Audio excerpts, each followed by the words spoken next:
Anti-derivative Jill.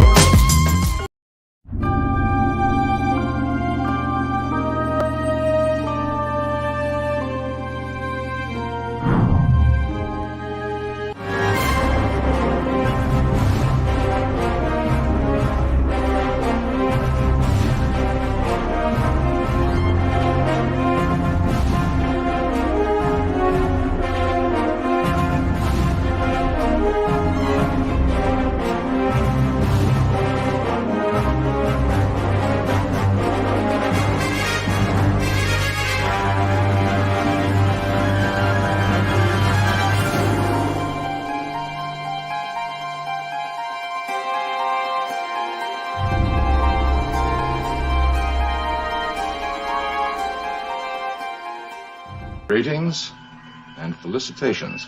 Renowned Tholian punctuality. Mr. Spock. Hello, I am Anti-Derivative Jill, and this is Indefinite Lunch in Infinite Combinations, where I'm continuing a very special journey through all the episodes of Star Trek the Original Series. We're watching in production order, and this is one of those rare occasions where the production order and the broadcast order is the same, making the Tholian Web the 9th episode of season 3 in both cases. It first aired on November 15th, 1968. And today we have Scotty R37. Hello, how are you? I am well. How are you? Wonderful. Great. Good. Pop culture curator, how about you? I'm doing great, thank you. How do you do, everybody? Good to see you all. Yeah, good to see I'm sorry, everybody here. My voice is a little scratchy, but I'll do my best. Oh, you always do. You always manage to pull out some really cool stuff. So, reference to production of these episodes come from Star Trek 365, which I learned about from Raquel Briggs, who used that book in her review of the original series with Clobber Times on their Saturday night Star Trek podcast. They review all of real Star Trek, and they're currently reviewing Voyager, and they've gotten to season 4, and that's pretty good. So we're going through that. Their reviews are basically a 7 out of 9. Yeah, so 7 of 9 has now joined the cast of Voyager. I'll also make references from These Are the Voyages by Mark Cushman because he has some great material in there, and any other references I will cite. I try to make sure that any information I share has some kind of reference, if I can. And hello to Shooter. Hey, Shooter is giving us some Hello tribbles. there. So, yeah, I have my tribble. And hello to Canadian Spider-Man. Hello, Says Spidey. hello. Good morning, everyone. Please enjoy the show. Yes, good morning. Whatever Hello, time Jim. you. Hey, Jim. Hi, Jim, and hello also to Classic Comics. Hello, G'day. Classic Comics. I like that name. I like And comics. yeah, that's exactly how I feel, Gavin. A good season 3 episode. Yes, I agree. Hello, Gavin. Yeah, right. Gavin. Yeah, and even though I go through my slides in order, I don't mind if you want to talk about different parts of the episode out of order. And so to help with that, I'll read the preview for the Tholian Web from the 365 book. So the 365 book says, an Enterprise landing party beams aboard the starship Defiant, which they find drifting powerless in space. Defiant's crew is dead, the apparent victims of a widespread mutiny. Before they can determine what triggered the wave of violence, the landing party discovers that the Defiant is destabilizing around them due to a spatial interface. Scotty reports that he can transport only 3 of the 4 men, so Kirk sends the others ahead with the intention of following in a few minutes. But before he can do so, the ship, along with Kirk, disappears. Now in command, Spock faces a ticking clock. The hostile Tholians have arrived, and they demand the Enterprise leave their territory by the next period of interphase. At the same time, McCoy has determined that the bizarre region of space they're in has a dangerous effect on the human nervous system. If they don't leave soon, the entire crew will go mad the way the Defiance crew did. But Spock, convinced that he can rescue Kirk, refuses to leave. So that's the summary Sounds for like the episode. fun. It's a really fun episode, and I'm so surprised. I mean, I knew I liked this episode, but it just it stands out as a season 3 episode. Hi, Jim. Oh, and yes, hi Jim, Hey. and also Hello. hi. Hello, Hey, Booger. Hello, Booger 414. Sorry, I just every time I hear Booger, I think of Revenge of the Nerds, which obviously takes me to Ogre.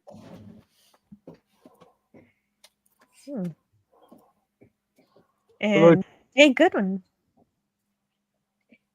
Enterprise versus Logo Turtle. Fight. Logo Turtle. Yeah. Lost or gone out? I don't know what logo stands for. Is it Lego? Is it logo? I don't know. I'm not sure. Don't want to Either way. now. Quick question. Sorry, Booger yes. has something to say. Oh yeah, Booger he does. 414. He says he says that Voyager is the link from Real Trek to New Trek, but we just didn't realize it at the time.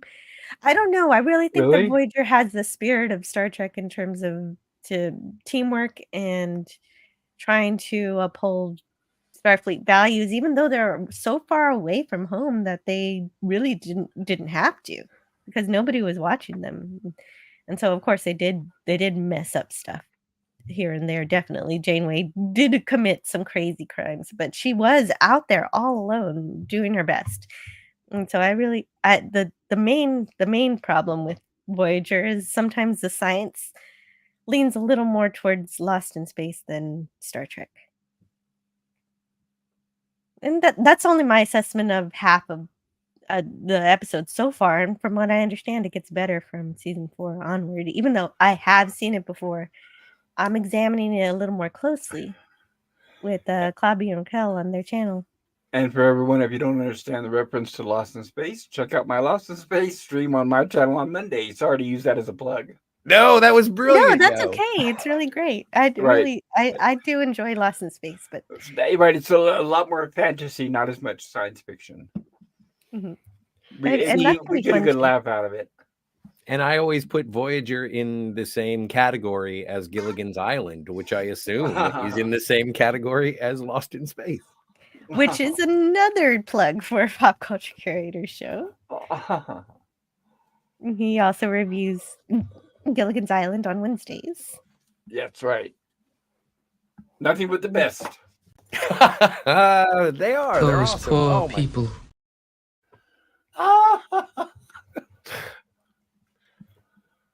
And Brogu says, hello, everyone. Hello, Hey, Brogu. So StreamYard's doing this thing where every time I highlight a chat, it highlights the entire chat so I can't read it. That's what mine was doing. Right. Yeah, exactly. Yeah, and I had to squint and read it from the panel. And so I just make it real big so I can read it. Hello, everyone. Hello, Anti-Derivative Jill. Hope you're having a wonderful day. I am, because I get to talk about a good episode of Star Trek today. It's such a happy day. Good episode, bad episode. It's always fun here. Yeah, that's true. I'm sure this way to eating is going to be a blast. Yeah, in fact, even more so. Maybe I'll make it a drinking game. I'm going to learn how to play the ukulele. Nice. No. Well, that's weird news about Commodore Boone I posted in this chat. It's gone. Oh, that's weird. I read something that is about something that is gone. Well, this episode is about things that disappear and people that disappear. So that is that kind of day. We had guests that wanted to be here, but they have slipped into the interdimension. Maybe they'll phase in eventually. They'll show up in our previous stream about In a Mirror Darkly. This is also, that's also what happens to the Defiant. Exactly. Well, no, Jill, I think that there was something when we did have a Plomeek tea time about In a Mirror Darkly, and we were talking about watching the Tholian Web. And I came to the conclusion, or at least this is how I remember it, which isn't very well. I was like, well, I can't watch the Tholian Web until we get to it on Indefinite Lunch and Infinite Combinations. And it was like, I'm going to have to wait. It'll be like a time vortex. It'll be a separation. So this is incredible, and my thoughts are leaning towards In a Mirror Darkly. Yeah, and Stone Racket is here. He's saying this is among my top 3 season. This is among my top 3 third season episodes. Yeah, when you put it like that, I think mine too. I will find out. We'll find out when at the end of the whole series when I actually rake these. Stone Racket, it's good to see you. And Stone Racket spoilers. Oh yeah. Can I spoil? You can spoil anything. Like I said, any order you want. Logo is a programming language they introduced to kids featuring a turtle that drew lines. Oh, that's cute. Okay, you know what? I've never heard of Logo, that programming language in particular. That's pretty great. I know quite a few of them, but that's fun.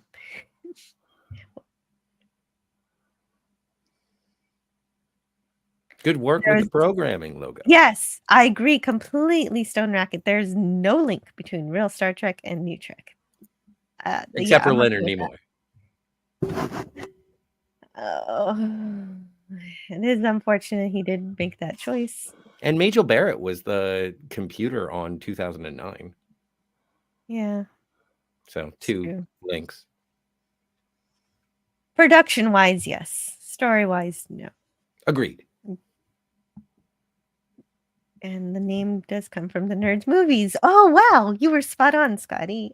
Well, no, Booger was spot on. It's good to have you here, Booger. And Classic Comics says, it's a solid episode. I primarily think of it due to the unusual nature of the Tholians being non-humanoid aliens, which was a novel concept in popular sci-fi at the time. Yes, the author of this episode said that she was tired of the Romulans and Klingons always showing up, so she wanted somebody new. Right, and it was a nice way to, a really inventive, unique way to make a bottle episode and have it turn out good. Mm-hmm. Absolutely. Yeah, for sure. Totes. Let's look at the pictures. Well, and that's like it is.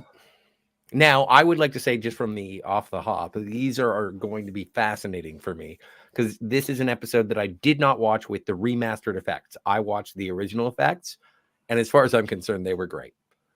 I'd like to see... I agree. When I was watching this last night with the remastered, I was thinking, okay, now there isn't a lot they really need to enhance, but we'll see. And it's interesting. Like I'm looking forward to checking out the differences. I'm sure that there are some sweeping camera shots that I'm not going to be able to sort of fully grasp. I'm looking forward to watching this. Like once we're done this review, I'm probably going to watch it with the remastered effects just because watching them in context is incredible.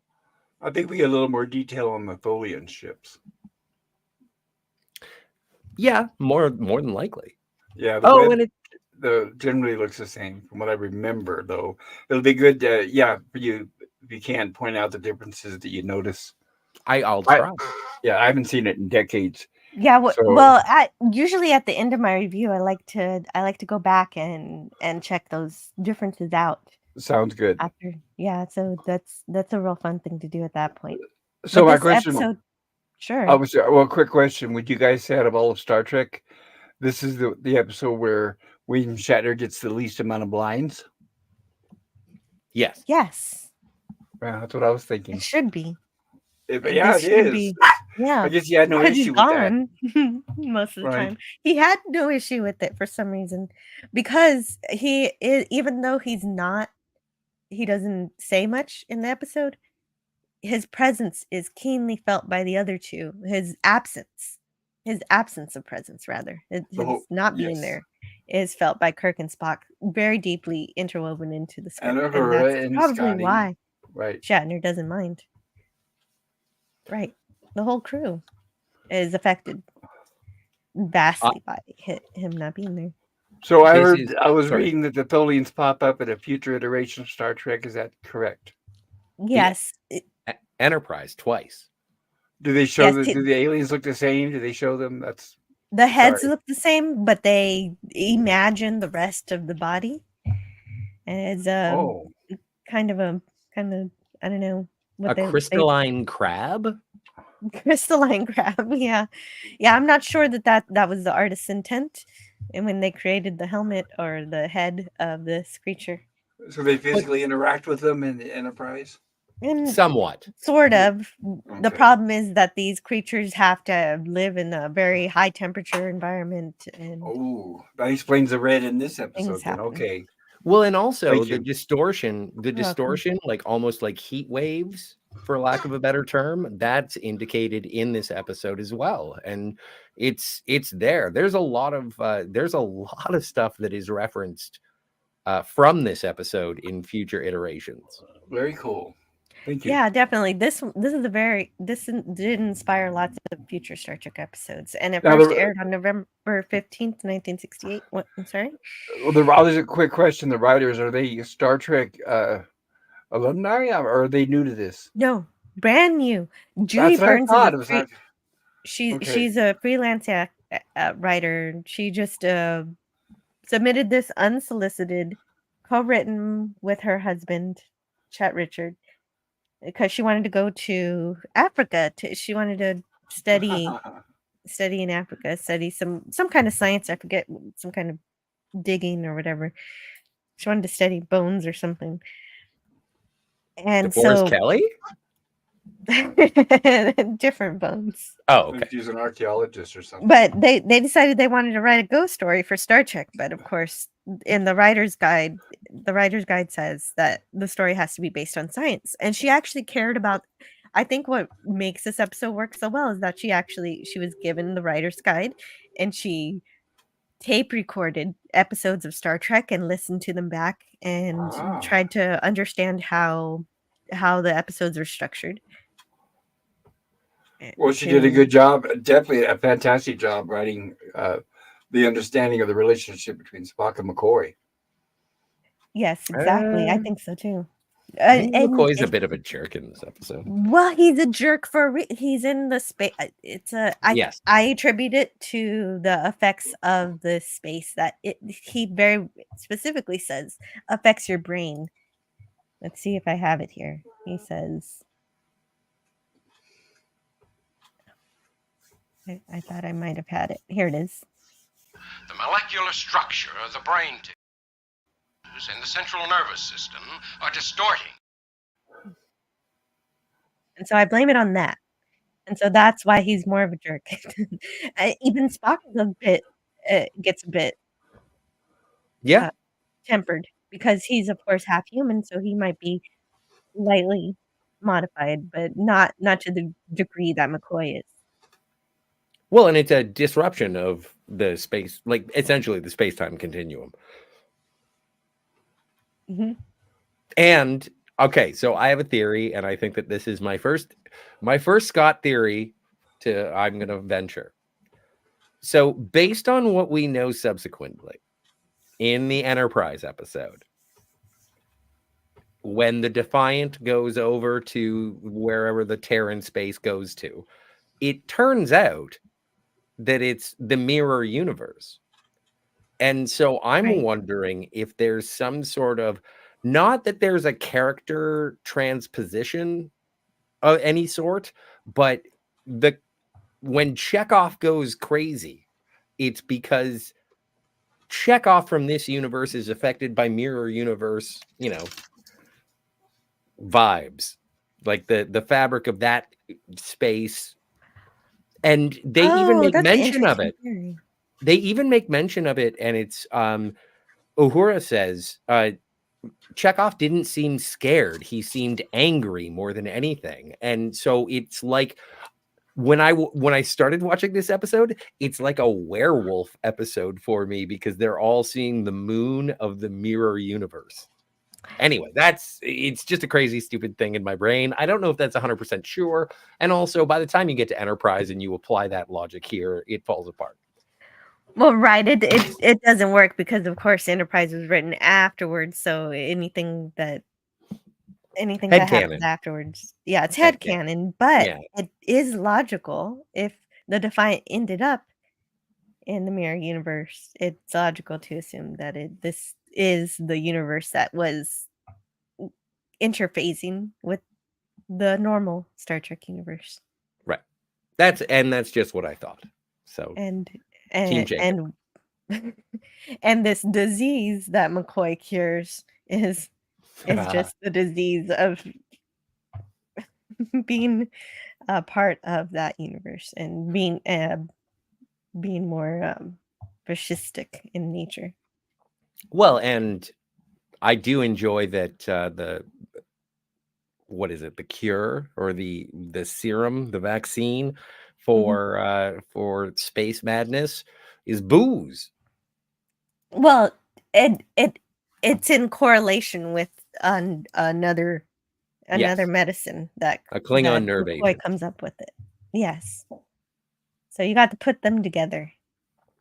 And apparently it mixes well. Yeah, apparently it does. Does it make a good mix with scotch? Oh, everyone. Hey, speaking of Scotty, check out, we got Scotty with the side part again. Not necessarily as severe as before, but we're not blown back Scotty anymore. We got Scotty on the Clooney. Yeah, I guess the network's not looking. Slightly better hair in this episode. At least better than the last few episodes. Yes. Yeah. Mm-hmm. This is way different. I understand. Yeah. When you understand they wanted to make a ghost episode, but then they realized they had to make it science, then you understand why the Defiant is all green. Well, it has to glow. There has to be a visual representation as to what's happening to it. If it was just floating there, it would be like, yeah, no, it's just drifting. But as we approach as an audience, it's like, oh no, something's wrong. Yeah. This is a brilliantly directed episode, in my opinion. Well, it has two directors, but before we get to the director part, one of the writers, Richards, the husband of the main writer, learned there's something from the Mark Cushman book I like here, this paragraph.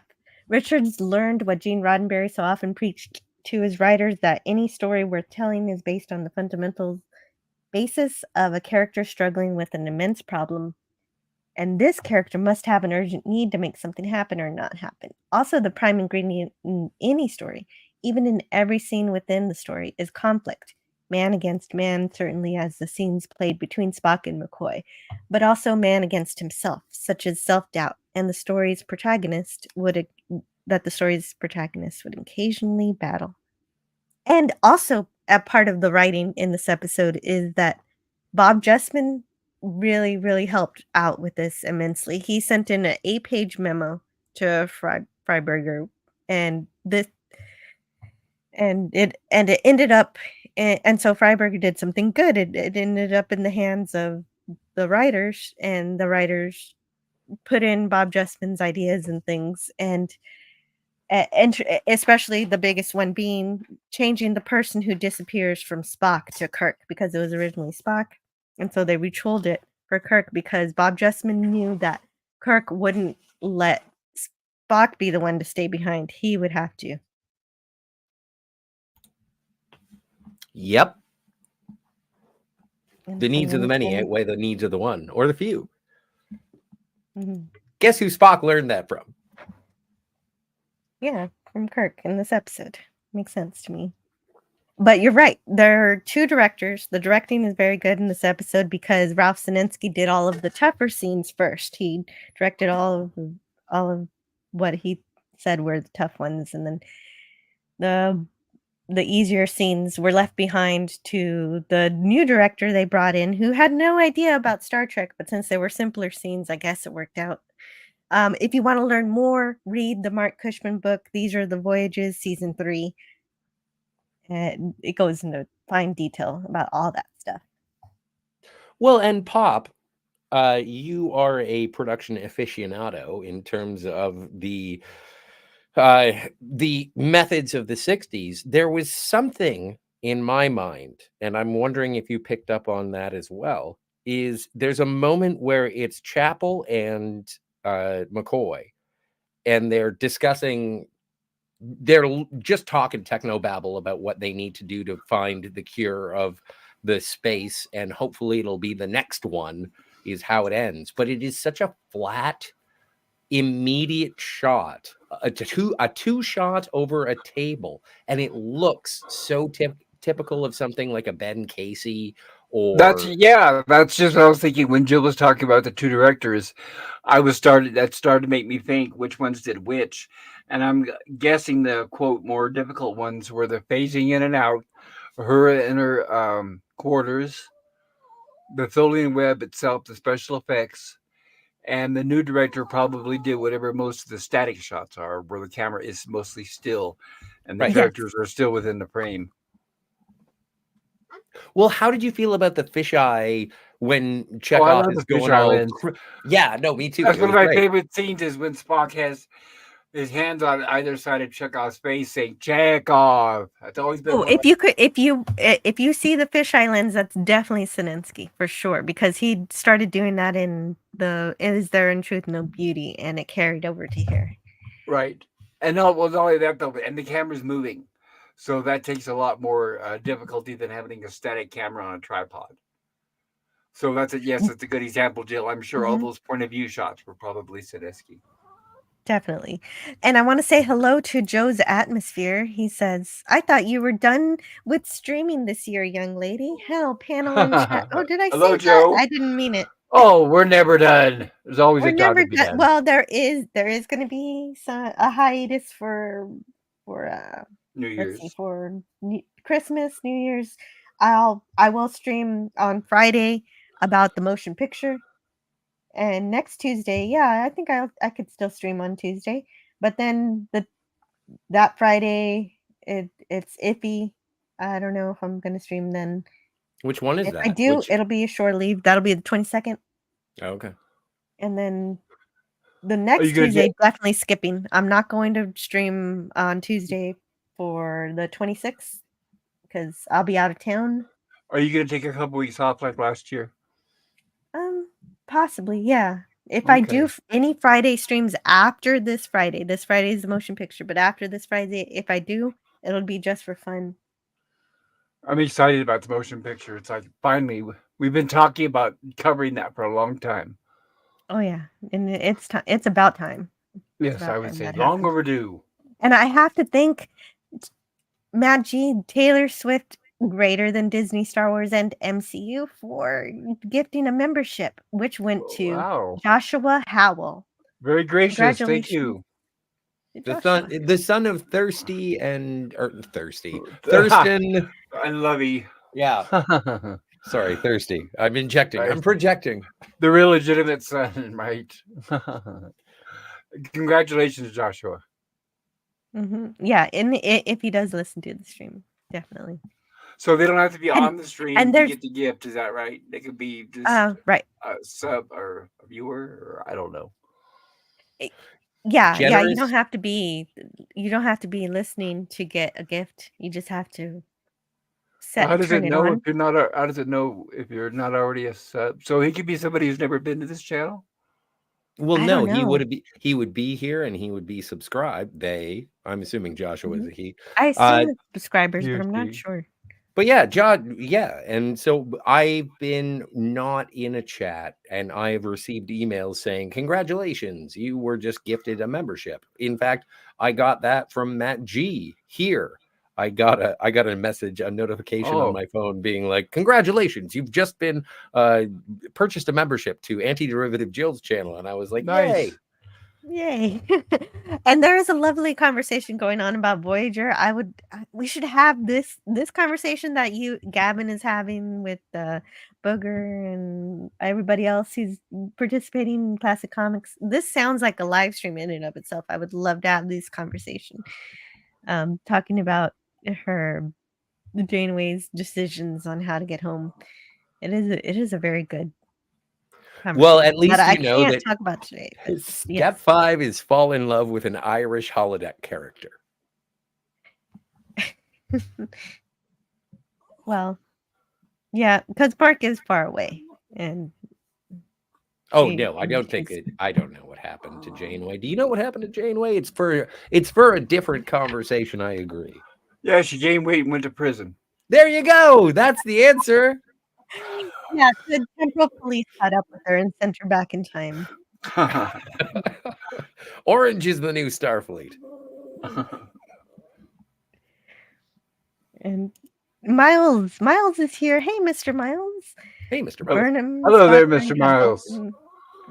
Oh no, Mr. Miles, what are you doing? May I handle this one? May I handle this one? Oh, yeah. No, yeah. I just briefly, because I think that this is one of those stupid get out of jail free cards. Mr. Miles says Burnham. Spock learned how to speak how to Vulcan from Burnham.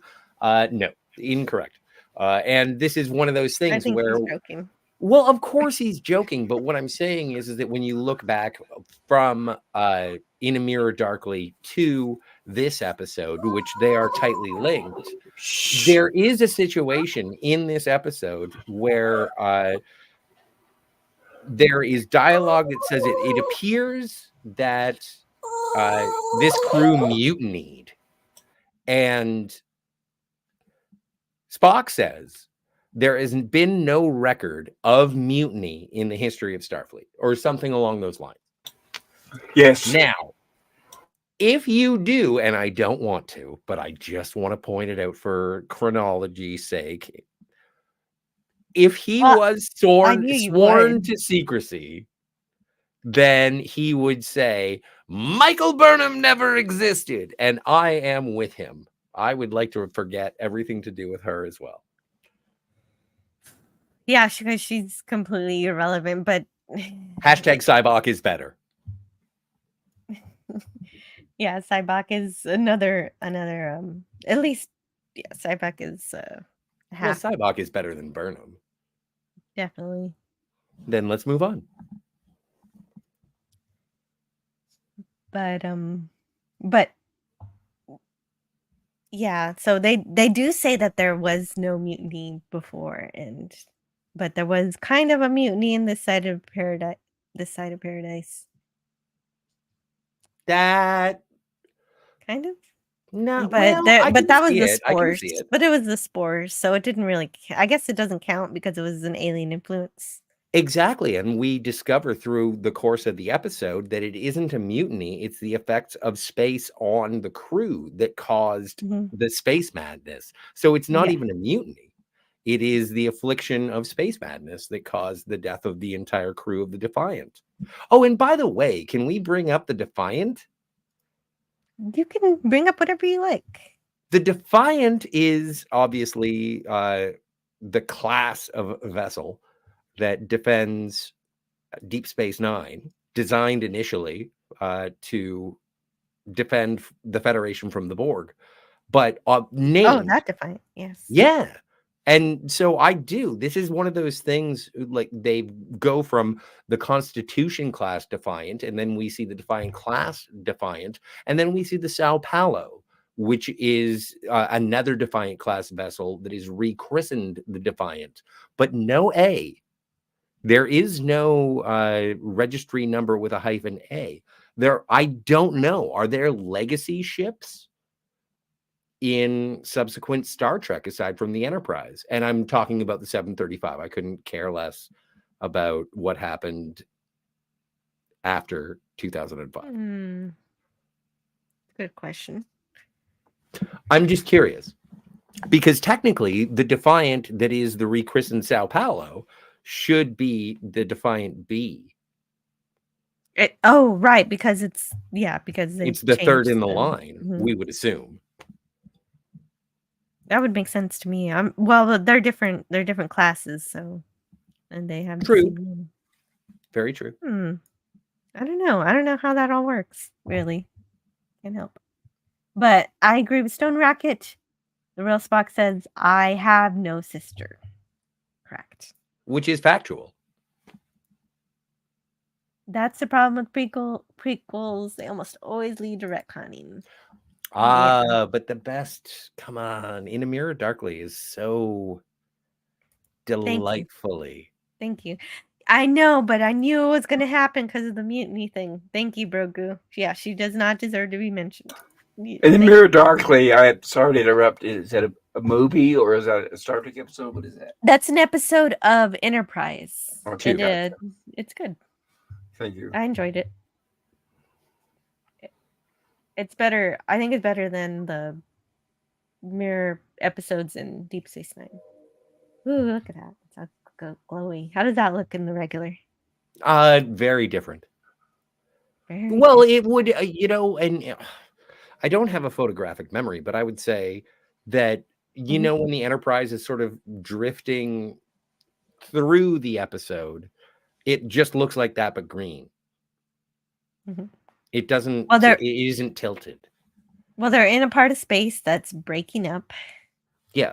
And it's also, it isn't just the ship is green. It's like, it's got like strobing going on all over it. It's there. It almost looks like it's packed in bubble wrap, but it's all energy green is the best way to describe the original. Yeah. I wonder if they did use bubble wrap. Probably not. No, these are high tech effects in the old days too. It doesn't look goofy or silly. Oh, I'm not saying it did. You just want bubble wrap. Good. I like. Yes. Who doesn't? So in this episode, Jerry Finnerman, director of photography, was replaced by Al Francis, and that's also part of the problem why Sinensky was a little bit behind in filming because of the need to get Al Francis up to speed and stuff doing his work, and that was not taken into account when they just decided to fire him. And so I think it's ridiculous that they did. Like, I don't know. Yeah, I don't know. What is it? Oh, Kirk says it himself. He's like, this is Richard Daystrom. He's brilliant. You can't just wake up in the morning and say, today I will be brilliant. It's not a switch you can turn on and off.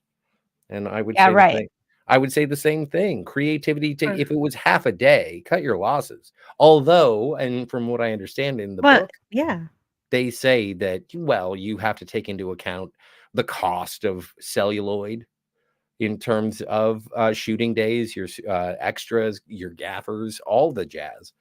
Yeah, but why would you do it right in the middle of filming instead of after he was actually late? You didn't know whether or not he was going to be late until he actually finished the entire episode because he could have come on time.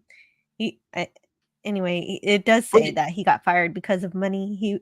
It says in the Cushman book, he was carefully framing all the shots. I was on the set every single day with my show, and I thought, wow, this is how they make a TV show. And Sinensky was great because he would do things 2 or 3 times, and I'm sure he just pissed them off because he was taking too much time with it. He was a quality human being, which you don't meet in this town very often. There were good ones and not so good ones, and I was lucky on that first script because I ran into people who were honorable again and again. That's Judy Burns. Judy Burns said all that. Hey, Wes Cagle is here. Oh, hello, Wes Cagle. So Sinensky was fired? Is that right? Yes, that's right. He was just dropped, and he was just like, okay, I'll go. According to the Making of Star Trek and the second season writing guide update, NCC officially stands for Navy Curtis Craft. It says Wes Cagle. Really? I'm not familiar. I don't know. I don't know who Curtis Wes is. Cagle's chat. No, absolutely. I'm just, I didn't know. According, the Making of Star Trek and the second season writers. That's what it meant. I don't know what the etymology for that particular idiom is. Mm-hmm. Oh, and hello to Positive Candor. Great to see you today. Hello, Positive Candor. Good to see you. Yeah. Great turnout. Mm-hmm.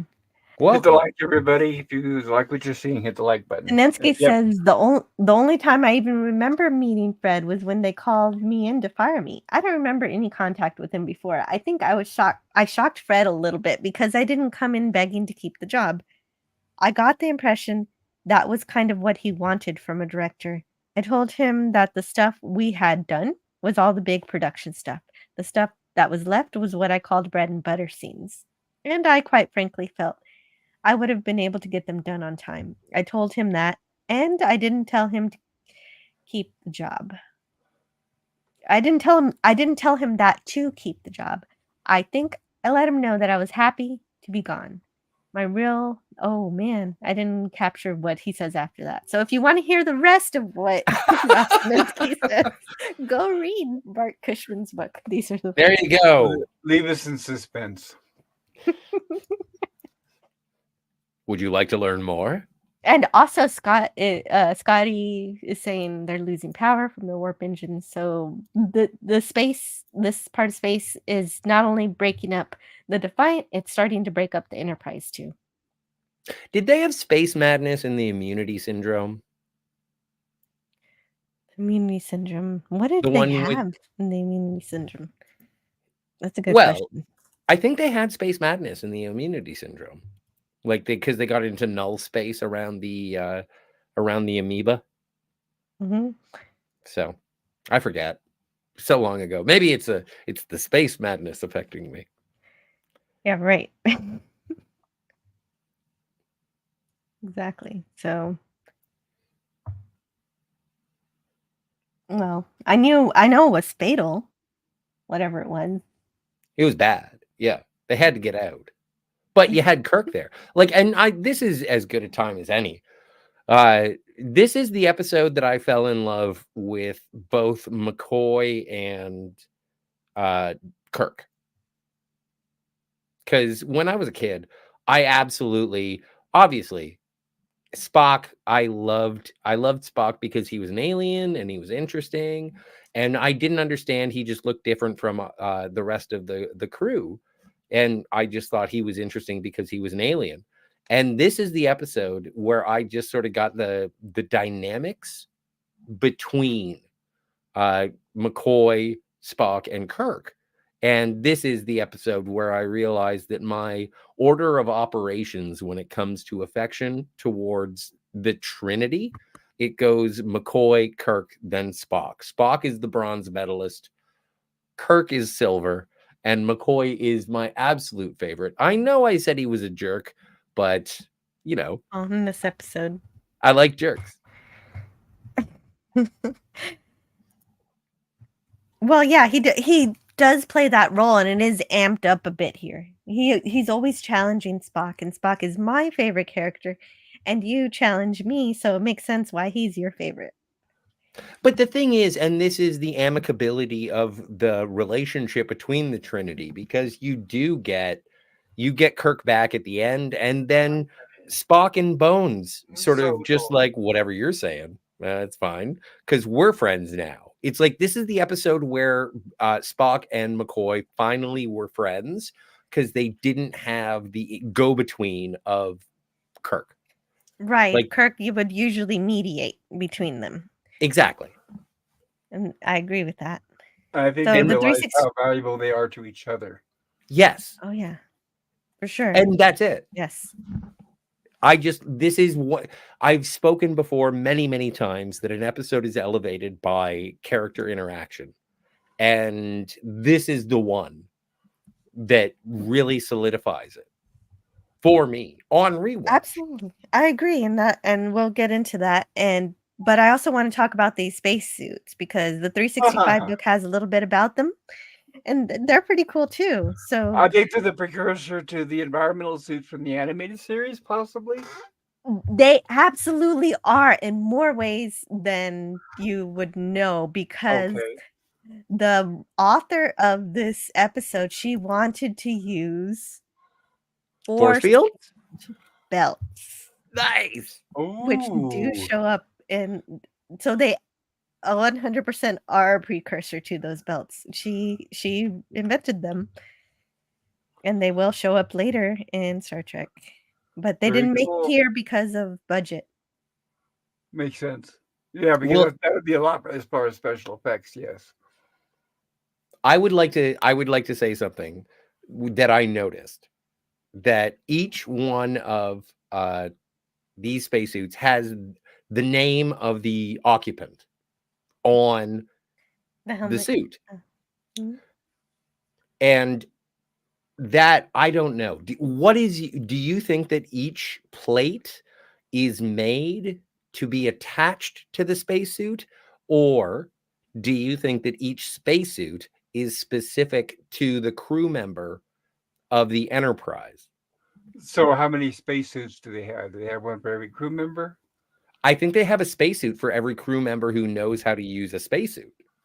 Because I could see, in a way, imagine if their environmental control went out. That'd be a handy way to keep them alive for the entire crew if there was a spacesuit hidden somewhere. Right, exactly. That'd be like lifeboats. But Yes, they would have 3 hours, or what? I think they explained in this episode 3.5 hours of air. Yeah. But that's what it might. Maybe they would have it as a backup in case they ever lose their environmental. Um, sorry, it's environmental control on Lost in Space. I apologize. What's it called on Star Trek? Environmental control. life support. That's Life it. support. That's it. Thank you. Thank you. I use Okay. environmental control and life support synonymously. Yeah, Right, they both but we made have sense had to me. I didn't right, even but think we about have the had fact that they're different. episodes like with the M5 and others where life support was being turned off, and That was a shame. they were suffocating from air, and Captain Kirk was the last to go, and he finally eventually passed out. I think they would have mentioned the suits then, but that's like going back to when we mentioned during the first season, why aren't they showing the shuttlecraft? Well, they hadn't built it yet. Right. Yeah. Absolutely. Well, Sure. and I was wondering about that, and was like, why do they use it? And well, it's also because the ship is glowing green. Like, Yeah. why are they going over in this way? Like normally, and same thing happens with the Constellation. So, Or anyway. the other option is they have a finite amount of suits, and they print the name badge out when they're getting ready to beam somewhere. I just don't still know if think that's practical. I still think that there's a correlation. I don't know how many. Like, do you think Marla MacGyver's was trained in suit operation? She was a historian. Like, there are many people. Like, I would assume that Mr. Leslie was, but I don't think Mr. Bailey knew how his way around. Maybe he was. He was the navigator, so he would have had to. Chekhov has it. Like, I'm just curious. Training. I'm sort of babbling to be curious about what the qualifications are for certain crew members. Maybe Chekhov was taken because he's sort of deputy science officer as well as having the space suit training. I would suppose that there's a difference between being able to go on a mission with your spacesuit versus just wearing it to stay alive in the case of an emergency. Because I still like that other idea. I can see Booger in the chat saying like, everybody who graduates from Starfleet Academy is spacesuit qualified. I'm like, yeah, I can understand that. I'm just curious if they are. Like, if that's a prerequisite and that's what you're going to stand by, that's fine. I don't know if Nurse Chapel is spacesuit qualified. But I agree with Booger because if you're an you never thought you were going to say what I kind agree of with Booger, were you? What kind of astronaut are you if you don't know how to use a spacesuit? But I do want to read this thing from 365 real quick. Most Star Trek episodes were set either on the ship or on Class M planets where spacesuits aren't required. However, the taut story for the Tholian Web suggested suits that would allow crew members to survive in an environment with no breathable atmosphere, which gave William Weiss the opportunity to design this ingenious costume for the Enterprise landing party. Made primarily from silver lame, the suit looks like something from a 20th century astronaut or perhaps a well-dressed beekeeper might feel comfortable in.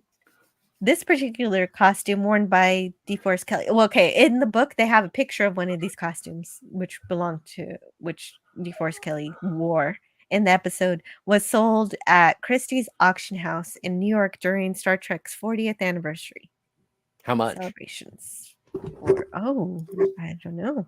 Because like I think I'm about the same height as DeForest Kelly. I'm wondering if I can afford it. Okay, so the auction estimated that the suit was going to be $6,000 to $8,000, but the sale price was $120,000. Wow. I couldn't have afforded it. Yeah, pass on that. No, I want it. Yeah, I mean, do they take payments? Yeah, Yeah, unfortunately. exactly. I You get can this on pay for it. layaway. For the rest of your life, you could pay for it. Or I'll sell my house and my kids and my family, and I'll live in the spacesuit. Either way, I still want one. Although you can, like, if you would like a little piece of these spacesuits all on your own, they did make like Playmates made action figures of these, and they're pretty cool. Well, and the biggest problem with these spacesuits is that they didn't have any zippers, so they had to completely remove the costume in order to use the bathroom. Like Catwoman. Which also may have added up to the reason why Sinensky was a little late. Like, there are all these things that make it just unfair that he got in trouble for something that was beyond his control. I do have to give credit to the guy, the captain, whose neck was broken over the sort of step. Oh, yes, you're right. We do need to talk about him. Yes, like, you. And it's like his neck is broken, and it's like that is a matter of a man resting his head over a ledge for a period of time that they were like, okay, now take the shot because it looks like he's dead. Yeah. And Paul Baxley played the dead captain. Yeah, Paul Baxley played the dead captain. He was a stunt double in 24 episodes of Star Trek and assigned to numerous speaking roles, most notably Ensign Freeman, who alongside Scotty and Chekhov got into a brawl with the Klingons in The Trouble with Tribbles. Oh, is that? Oh, that's Shatner's stunt double. Heavens. Also, I would like to point out, thank you, Judy, but also, I never thought I was going to see the credit Chet. Thanks, Chet. Mm-hmm. Yeah, thanks, Chet. I'm trying to remember, do they ever mention... She worked really hard on this bit. Do they ever mention checking the captain's log? Chet? No. No, on the characters, because I just realized, I know I watched it last night, but I don't know if I noticed if they... start checking the logs to see what had happened. I would have started, if I was Kirk, I would have started with the captain's log. Was there a captain's log from the ship, or was it just relayed by There was Spock? a captain's log. Okay. Got it. Thank you. At the beginning of the episode, but not after that. There's only one captain's log in this episode. Oh. It's the Enterprise is approaching the last reported position of the starship Defiant, which vanished without a trace 3 weeks ago. We are in unsurveyed territory. What a special treat. It's not very often that you do the captain's log. Thank you. You're welcome. I got a Geologia. Okay. Good luck. Do we have a clip? We do. Do I have to I do am. it? Oh no, I found it. I found it. I quick draw.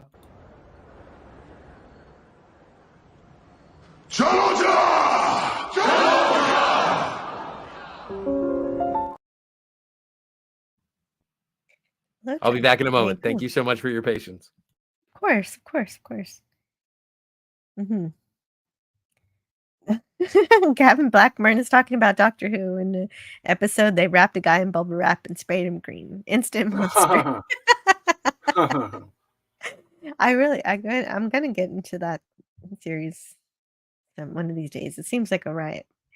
I keep Defiant saying that. returns. Yeah, I know I keep saying that, and I never do, but I mean it. One of these days, I'll find the time.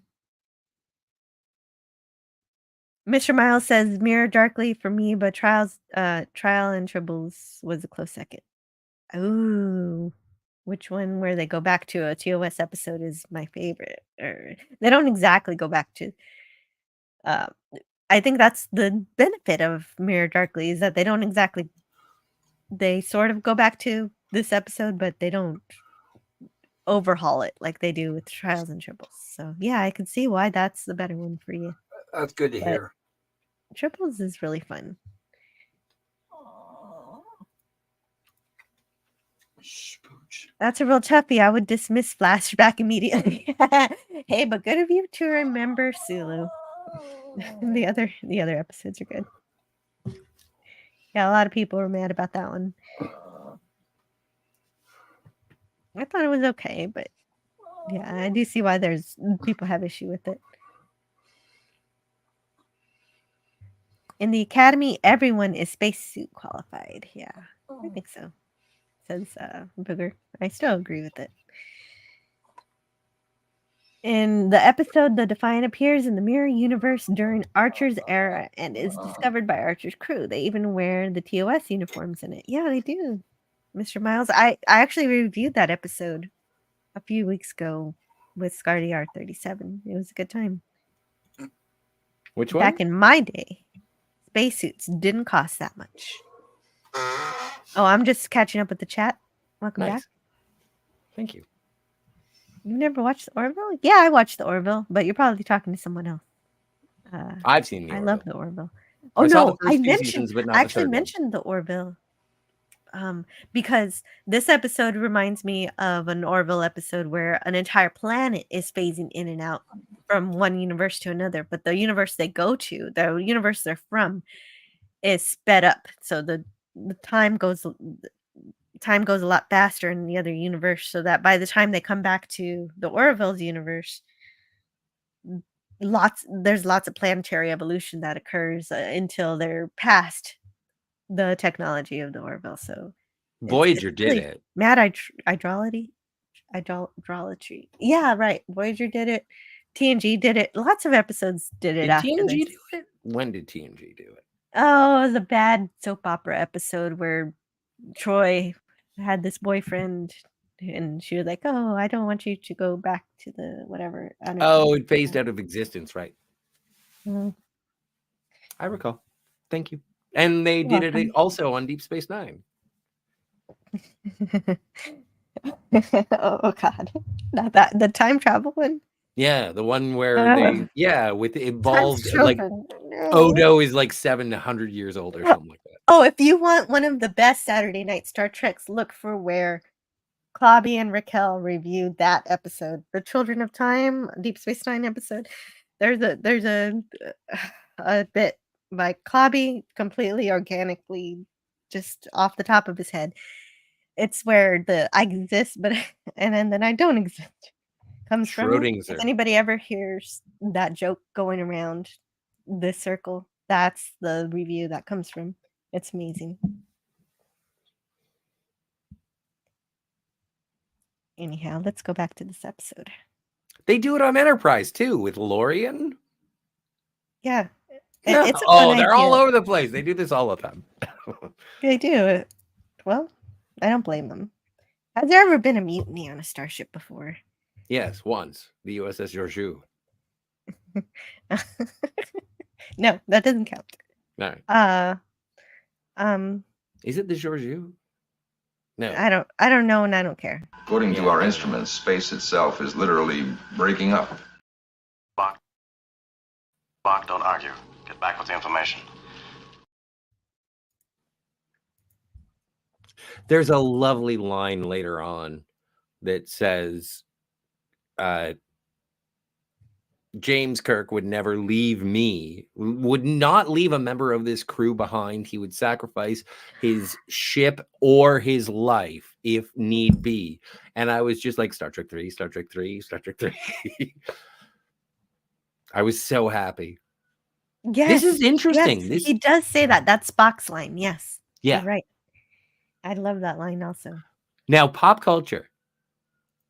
I have to ask you a question about this particular scene in terms of the horrors that are occurring in engineering right at the beginning of this. And I only watched the original cut, so I don't know if they cleaned this up in the special edition, but there is an obvious rocking of film where it's check off forward, check off backwards, check off forward, check off backwards. It looks like it's the manipulation of the film as opposed to the actual performance. And I was wondering if that was something that you saw or if you had any thoughts about it.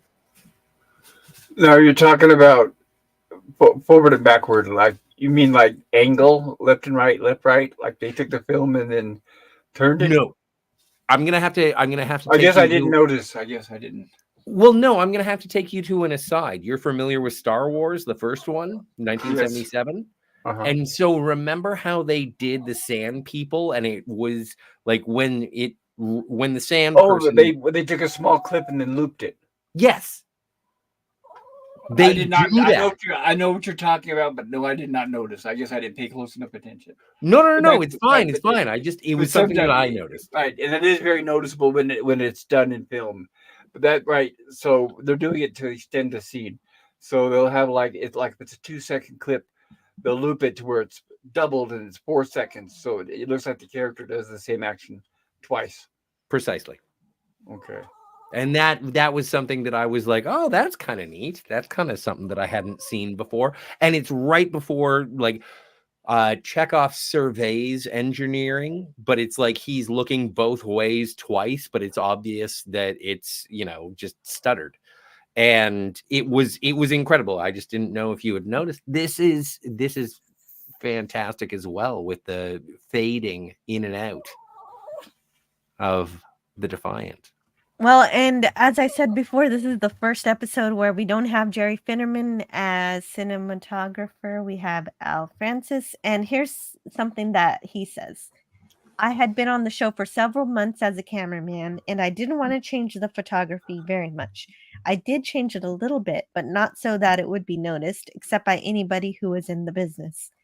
I just smoothed out some of the things that Jerry did, that they suited him all right, and there was no criticism of them. But I thought that close-ups and other things should be done a little differently. Francis wasn't fond of the soft focus lens for taking close-up shots of female characters.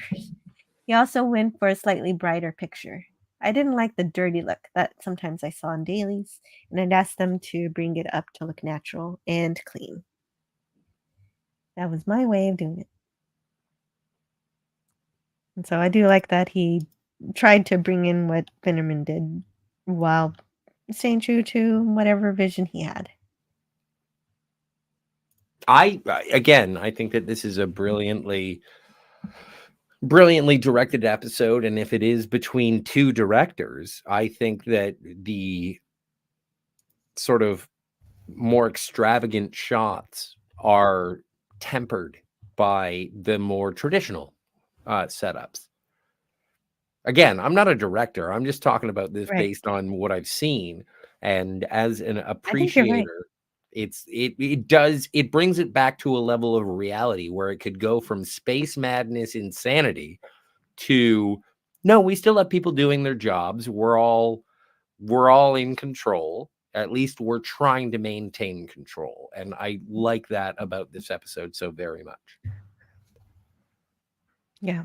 And so not only is the Defiant breaking apart, the Enterprise breaking apart, the transporter frequencies are jammed, and so only 3 people can be sent back. So Spock tries to get permission to stay with the captain, but Kirk refuses. He tells him this. Well, and it reminds me of another Kirk moment, and it's like, no, I'm going to get myself into this, but I need you to get me out of it. Spock, don't argue. Get back with the information. Yeah. And so then we lose our captain,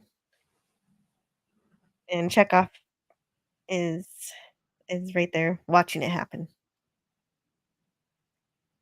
We lose the Defiant and Captain Kirk at the same time. Well, but thankfully, transporter technology is magic. Yeah, well, wait a minute. No, he's not stuck in the... Is he stuck? He's not stuck in the transporter. He's stuck in the alternate dimension. I would The magic transporter stuff comes at the end. But okay, yeah, totes. But I would say this initial setup of the technology is that it's almost like an interdimensional tractor beam. Spock is relying on the fact that based on the transporter lock on the captain initially, that there must be some way for him to get out. And if there weren't disturbances in the pond, ripples in the puddle, then everything would have gone off without a hitch at an hour and 53 minutes. But like, I think the science on this incredible situation that would never occur in reality checks out. Well, yeah, it brings you into it. Whatever, I don't know what it is about this episode, even though the science is all made up. Like, It's fantastical. here's it's fantastical. It's very fantastical. The space is breaking up or interdimensional travel, but that's a conceit that you can make for Star Trek, and it's done in a way that makes me feel that it could happen in this universe. They It did works for that me. in the city on the edge forever. This on the city on the edge of forever. On the Yeah. city at the edge for forever. In the city on the coast of sometime. Anyway, no, but they do this where it's like we are passing through ripples in the space-time continuum. Like it is, and They did. It's just a conceit. It's like when you boldly go where no man has gone before, then you are doing this to find there are going to be eddies in reality. I'm sorry about your luck.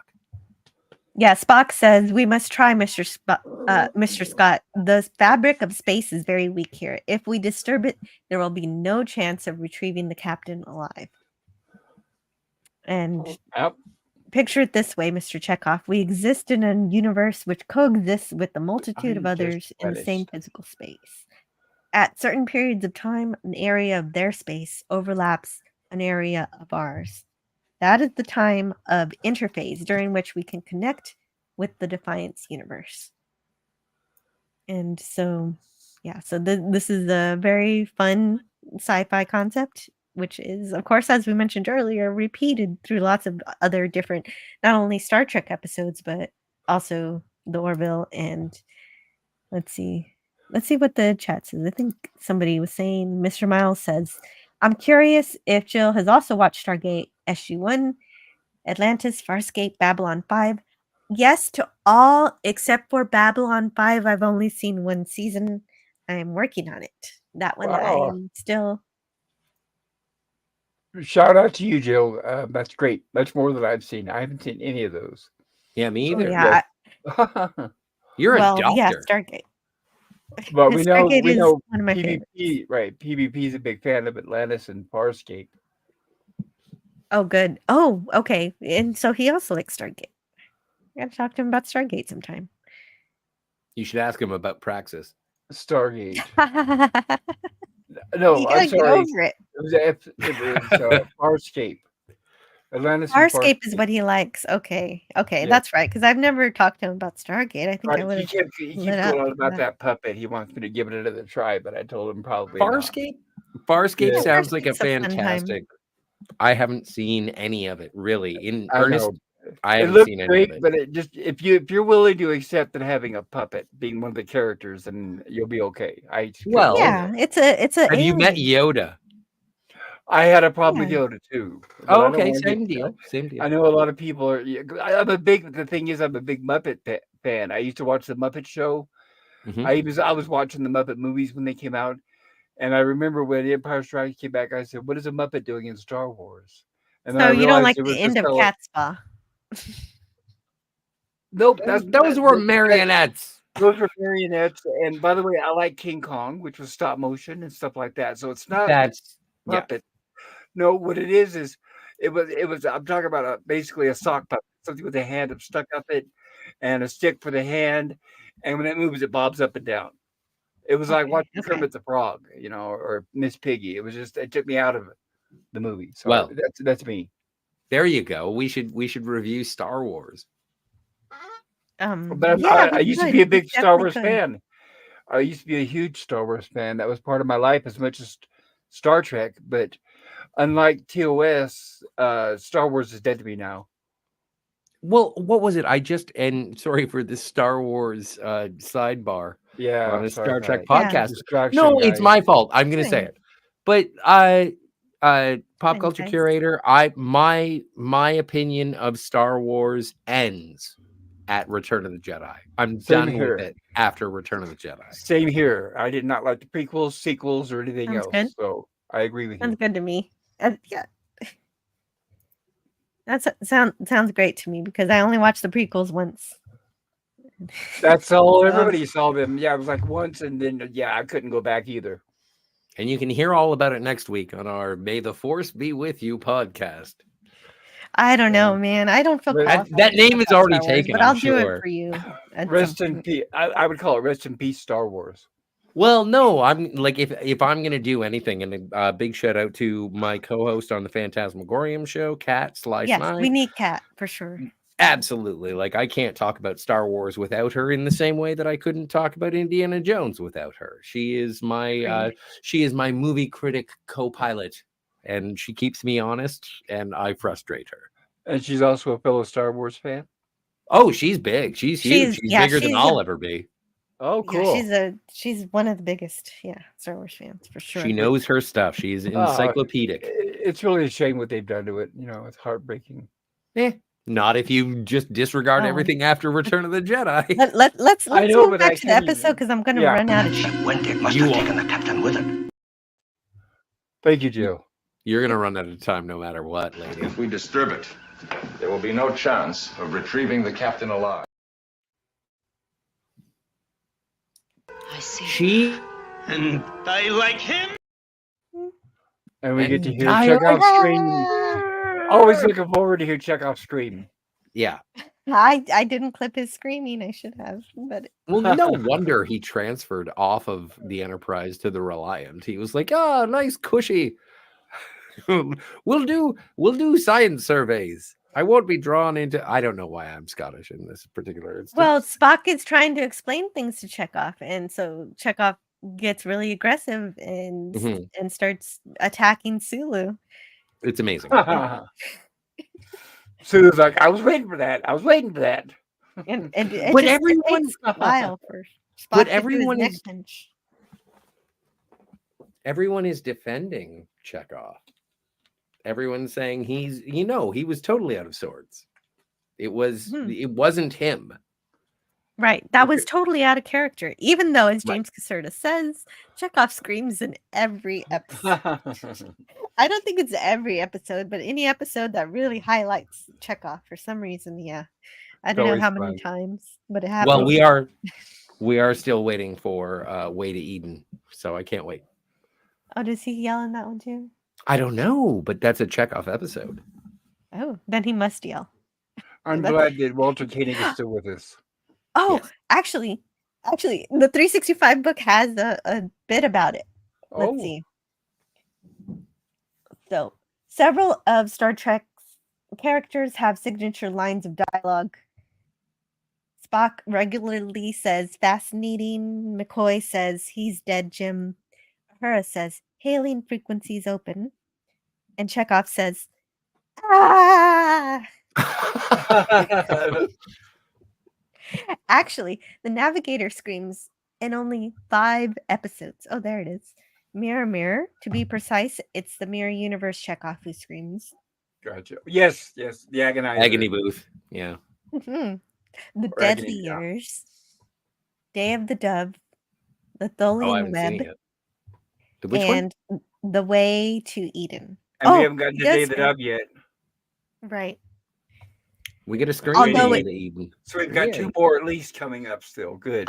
Although Look Day forward of the to. Dove comes before Tholian Web in broadcast order. So so it's fans- coming up soon in production order then. yeah, it's coming up soon in production order. All right. I'm sure. Fair He'd enough. likely have screamed in the first season too if he'd been created back then.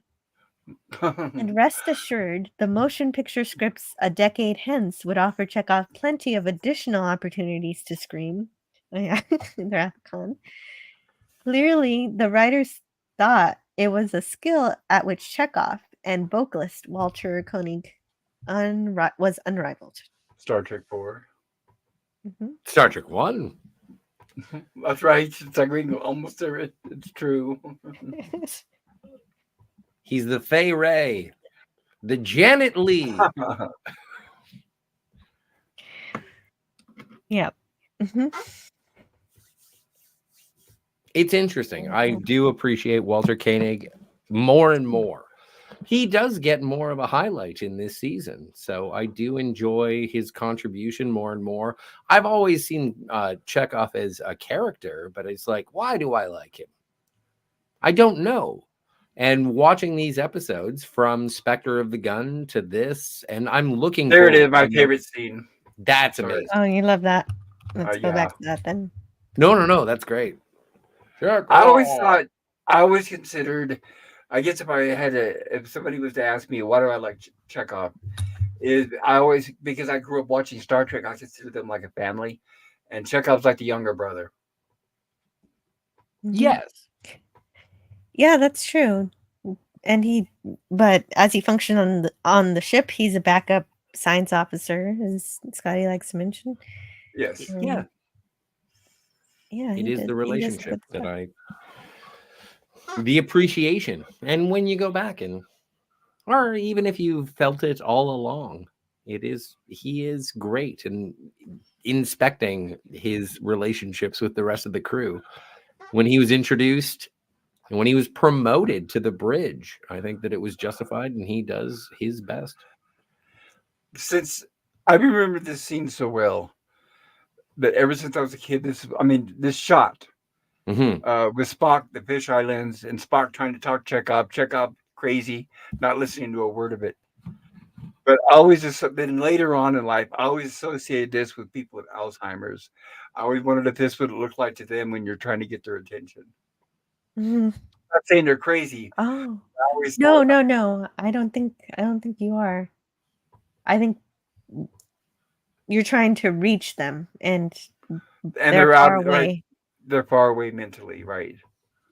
And you're Jill, trying to say, right? They don't remember who you are. They're not aware of who you are. They're just going, not crazy, but they're just, like you said, out of it completely. Oh, that's a very good point. Like the voice of reason, right? The voice of reason is trying to get their attention and having to hold them still and say, focus, remember, pretty much. I'm sorry for talking over your observation, but no, I feel bad about the tangent. I apologize. No, it was super good. It was super good. No, but I do need to say hi to Mikey Sue's 4, and also you highlighted Dead Man Walking. Howdy, Joe. Mikey Sue's 4. You slept with my girlfriend. Hey, Mikey. What? No, Dead I Man, don't think that actually happened. What are you talking about, Scotty? It's about a dream I had where Mikey Sue's 4 stole my girlfriend, and so all right, you need to answer for that, Mikey. Oh, Mikey, what were you doing in Scotty R37's dream? Right, he was stealing my girlfriend. Where's your wife, Mikey? You know what she's gonna do when she finds out? Okay, we'll talk about weird tangents. Now yours looks sensible, pop culture curator. True story. But I do have to. It makes mine sound insane. I do have to go to engineering. I will see you. I'll be back in a second. I'm going to check on things. Okay. Sounds well, good. we'll be here. You are excused. He can't stay because of work, but have a great stream. Thank you, Dad Man. And have happy a good holidays. Dad, man. Yeah, take care. Mikey Skis 4 says happy holidays. Mr. Miles says McCoy also regularly says, I'm a doctor, not a blank. Yes. Not a bricklayer, not a moon shuttle conductor. All the things. I'm a doctor, not an elevator. I'm a doctor, not a psychiatrist. Even though he can kind of practice psychology sometimes. Yeah, he's kind of the ship psychologist. He has to be. He's a better one than Troy. That's funny because I knew you were going to say that. I'm a doctor, not a mechanic. Yeah. Oh, yeah. He says that in The Empath. Devil in the Dark. No, that was a bricklayer. That's right. Yes, The Empath. Thank you. Yeah. Definitely. Walter is magical. He is. He's great. And they're putting all of the I'm a doctor Dadas in the chat. And that is a legend that endures in Star Trek. So other characters end up saying it, like other doctors say it, like Julian Bashir and the doctor from Voyager. Oh, really? hmm And it's always fun when it happens because you're not expecting it because you don't really memorize those episodes. So when they come up, you're just like, oh yeah, there it is. And it makes sense for the doctor from Voyager to do it because he's an amalgamation of all the different doctors across time. So it makes sense that McCoy is going to be And in he's there. the program, right? The hologram? Yeah, he's a program. He's a hologram. Gotcha. I like the actor. I do too. He's incredible. Yeah. He makes Voyager. He's got a Him great and resume before Star Trek. yeah, the Doctor and 7 of 9 are what make Star Trek Voyager worth the watch. I don't mean to go back to Voyager, but I don't know why I'm going to Voyager today. I guess because we're reviewing it on Clobby's channel,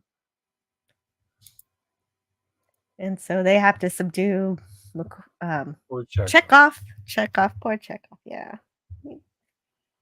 Well, the other dimension, it's got a hold on the brains of the crewmen, and it just happens at random. You don't know who's going to be struck, so it's kind of paranoia kind of thing going Yes. on. You don't know who's acting weird, who's acting weird because of this effect, or if they're being affected.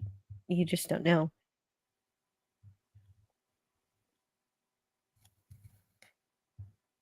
And Lieutenant Uhura mentions that there was a murderous fury in Chekhov, that he was angry. So Spock realizes that Chekhov was murderous. Like the Defiant crew. Yes, right. Exactly like the Defiant crew. So this kind of mutiny thing that occurred there seems to be some kind of communicable illness. I know that McCoy did mention that he was checking the medical logs. You know, I mentioned earlier how Kirk did not check the captain's log, but McCoy did check the medical logs. And so he had a little bit of background to go on. Right. So and this was okay, so there's talking about where the heat. Yeah, so there's lots of different threats in this episode. The threat of the illness, the threat of Captain Kirk running out of air from Ticking his clock. spacesuit. Yeah, his ticking. There's lots of clocks in this episode, and then we get another clock in the form of the Tholians. Tholians come in. Yep. It's And they're later not now. too I like happy. right. And no subplot. No, there's no subplot, but there's lots of things going on. I know, but I just think, well, why couldn't they write TNG this way? It's just, I don't know. I'm did sorry, guys. No sometimes. offense. They didn't always have a B plot. And they weren't always disconnected. But sometimes when they were disconnected, that's when it suffered. Yeah. But yeah, you guys would know more than I would. You've watched it recently. I haven't watched it since it aired. But I know from what I've heard people talking about, it doesn't hold up as well over time as TOS does. Oh no, of course, no, absolutely, I agree with you there. But I have a lot of nice memories of TNG, and there's a lot of good episodes. I understand. A lot of fun, lots of fun times. But I'll play. Let's see. Mr. Spock says, "Okay, so we're catching up to the Tholians now. Did I miss any?" Good one, Captain Word Wizard. Sorry. You are trespassing in the territorial annex of the Tholian Assembly.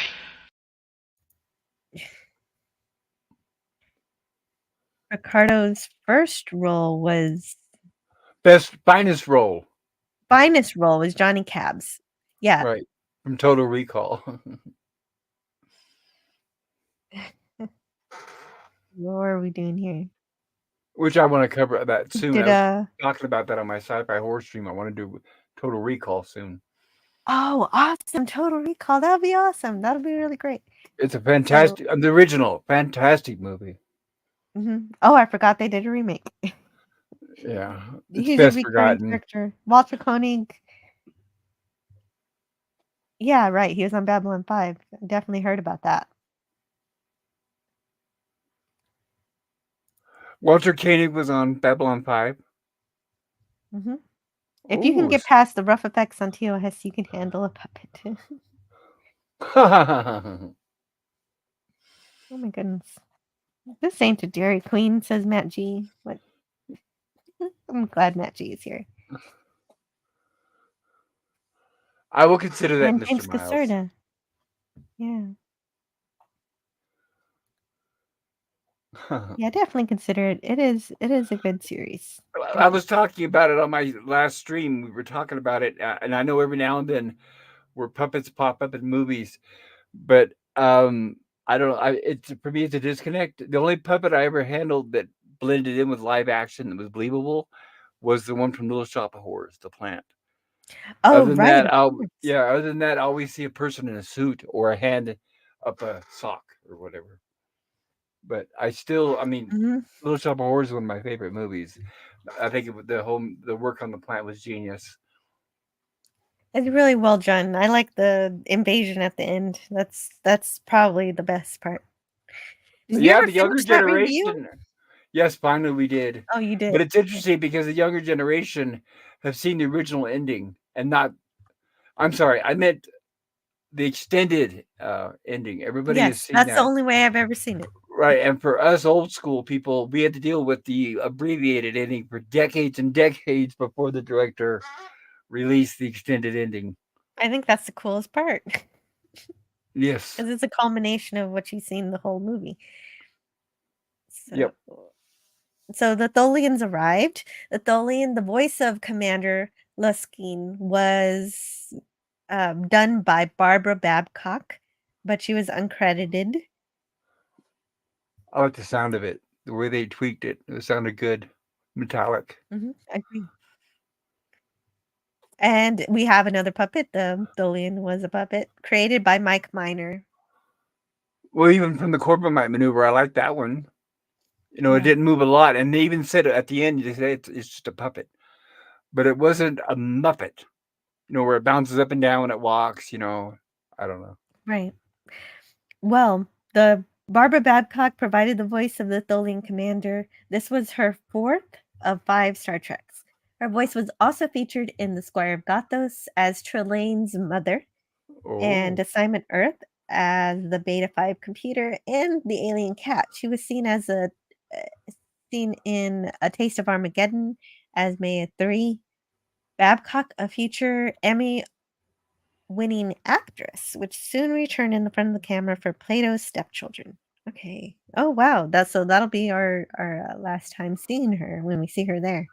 I wonder what she won the Emmy for. It doesn't say. I doubt it was for Plato's I Stepchildren, don't. obviously. I don't know. What's the I name? don't know. Barbara Barbara Babcock. If Babcock? you want to look that Got up, it. please do. Do that right now. I'll let you know. Definitely. And I love this interaction between Spock and the commander. This is that Vulcan logic diplomacy that is just so freaking cool. Because I Luskin tries recognize to her. Yep. intimidate Spock, and Spock is just like, we're not interested in your display of force. The Enterprise is responding to a distress signal from one of our ships and is currently engaged in rescue operations. Do you wish to assist us? I love that line.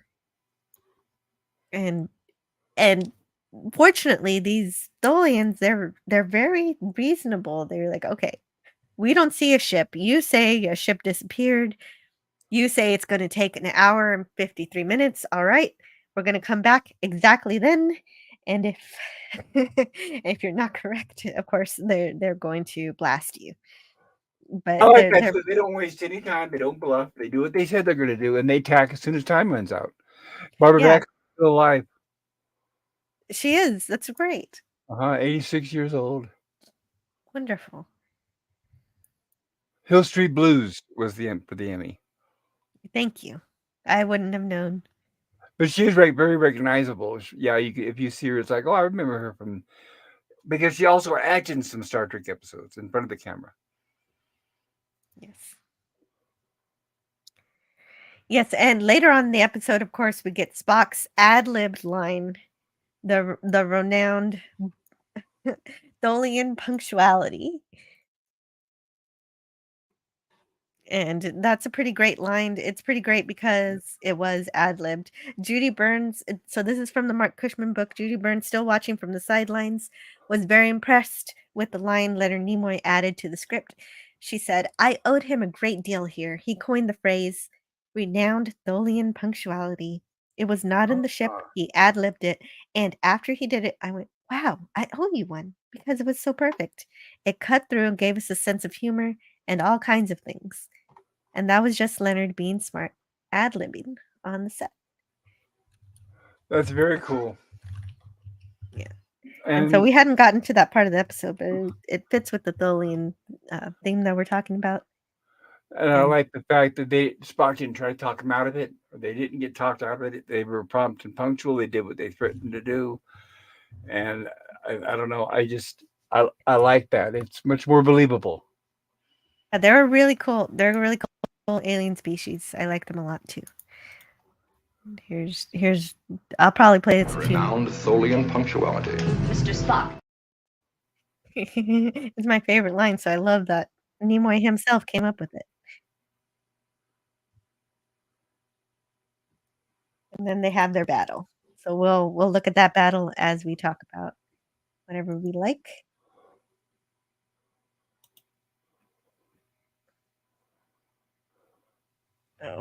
Oh, we don't have the battle yet. They have an hour. Oops, sorry.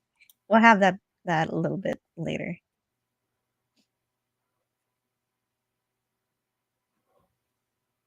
But the Tholians claim the territory. Let's see where.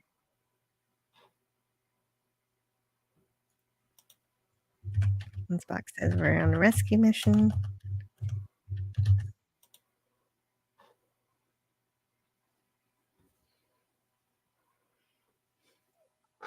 Oh, here it is. I wanted to read this from 365. That's where I was. So Spock's comment about the renowned Tholian punctuality served well as an introduction to a new alien species, giving the impression that the Federation always knew a lot about them. However, over the course of this one episode, neither the Federation nor the writers chose to share much of that information with the audience, who learned only that their governing body is the Tholian Assembly. Their actions show them to be very territorial, and they are, as mentioned, quite punctual. Viewers couldn't even be certain about the true physical appearance of the Tholians. Was the faceted geometric image on the view screen a Tholian head, a mask, a helmet, or an artificial projection like that of Balak in the Corbomite maneuver?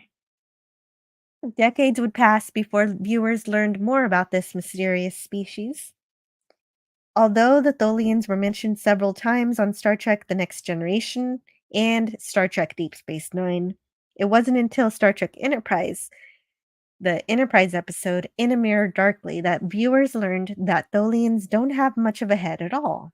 Instead, like many arachnids and crustaceans, they have what appears to be a cephalothorax, with the head and a thorax united as a single part.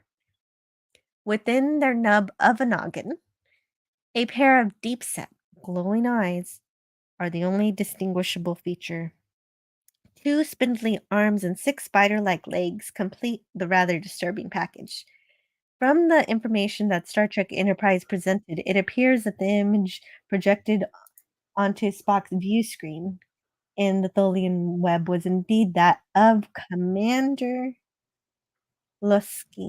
Loskeen! Oh, his name? Okay. Yeah. Okay. So there are a couple things about Loskeen. I'm sorry. I'm back, everybody. I should probably change my avatar. Loskeen in the novel Vendetta, which is a Star Trek The Next Generation novel. It is the same character who shows up and says, so Picard is there in the Enterprise D, and Loskeen shows up and says, Commander Spock. And it's like, nope, Sorry. Last time you encountered the Enterprise, it was Commander Spock. This time, my name is Jean-Luc Picard. And it's amazing. It is amazing. Everything about the Tholians, in my mind, is one of the most exotic. I would say second, maybe. Like, it's top 3 with the Horta. Then you get the Tholians and Televisions? Gorn. Gorn? In terms of actual inhabitants and political powers within and life, like alien species. And I adore the Tholians. It blows my mind every time I see them. Well, Captain Finity says, is the rest of the quadrant so habitually tardy that being on time is worthy of renown? Fascinating. It's a political. It's a political. The Tholians have made claim on the space, as Spock says. According to the Federation, this is free space. And the Tholians, this is not only, it's not a first contact, but it is a diplomatic contact about the borders of the Federation and the Tholian, what do they call it? They mention what the name of the Tholian government is. The Tholian Assembly. That's it. You didn't hear it. You didn't hear I did not. You are trespassing in the territorial annex of the Tholian Assembly. So, Scotty, may I ask how different the special effects look, or are those original? No, this looks exactly the same. That's what I was Do going. you wish to assist us? I find no evidence of a disabled ship. I'm glad they didn't. Hush. I'm glad they didn't change it because it looks amazing. Yes. Agreed. That's part of the reason, yeah. And knowing that Jill would show the remastered, and that's no detriment, that is a benefit. But I wanted to come into this and sort of see it from the original eyes. Because I always give them credit. I always give them credit for not changing things too much. And, you know, the ship stuff with the Defiant seems that they're changing a lot, but I'm glad that they didn't change this. Because if you've seen Enterprise, and they do sort of CGI the Tholians. It's like, I'm glad they didn't do that here. I'm glad they didn't CGI the Tholians here. Yeah, Me too. same here. I'm glad. They get plenty of CGI in Enterprise. Yeah. Is that a good thing or a bad thing? It's an okay. updating of special effects. It's fine. I really enjoyed it when I watched it on. Yeah, I was too. I enjoyed it when I saw In a Mirror Darkly. I thought it was an interesting updating of those classic aliens. But McCoy is trying to find a medical solution, a cure for this effect that the interphasing is having on everyone's brains. And while he's doing it, his lab assistant, his orderly, yes, is starting to go very much like Chekhov did. So there's that fisheye kind of feeling again coming from the orderly. Yeah, but okay, if you pause it back, go back one. Well, wait, I know it's a big fight. Chapel. It's a big fight. But if you go back to the orderly, he doesn't look like he's going to go insane. It looks like he's like, how you doing? Like he looks like he's gonna hit on somebody. I thought he was looking at Chapel like he was gonna attack Chapel. Yeah. Mm-hmm. But you know, they can't show too much. This is 60s, right? So censors and so on. Well, I guess maybe people show their fury in different ways. Well, then maybe he had something that was bugging him, that she upset him in the past, and it finally got too much. He couldn't handle. I don't know. I don't know what's Bones. Well, I guess it's Bones because he goes after McCoy. It's true. He does. He goes after McCoy, and that's what gives us our Nurse Chapel hero moment here. It's woke. Well, no, it's not. It's woke because no, wait. It's not woke because she learned this move from McCoy. She's a student of McCoy's teachings, and she's seen him do this before, and so she does it too. It's just another way that they show a man can't save himself. What are you He talking needs about? he needs a lady to come in and save him.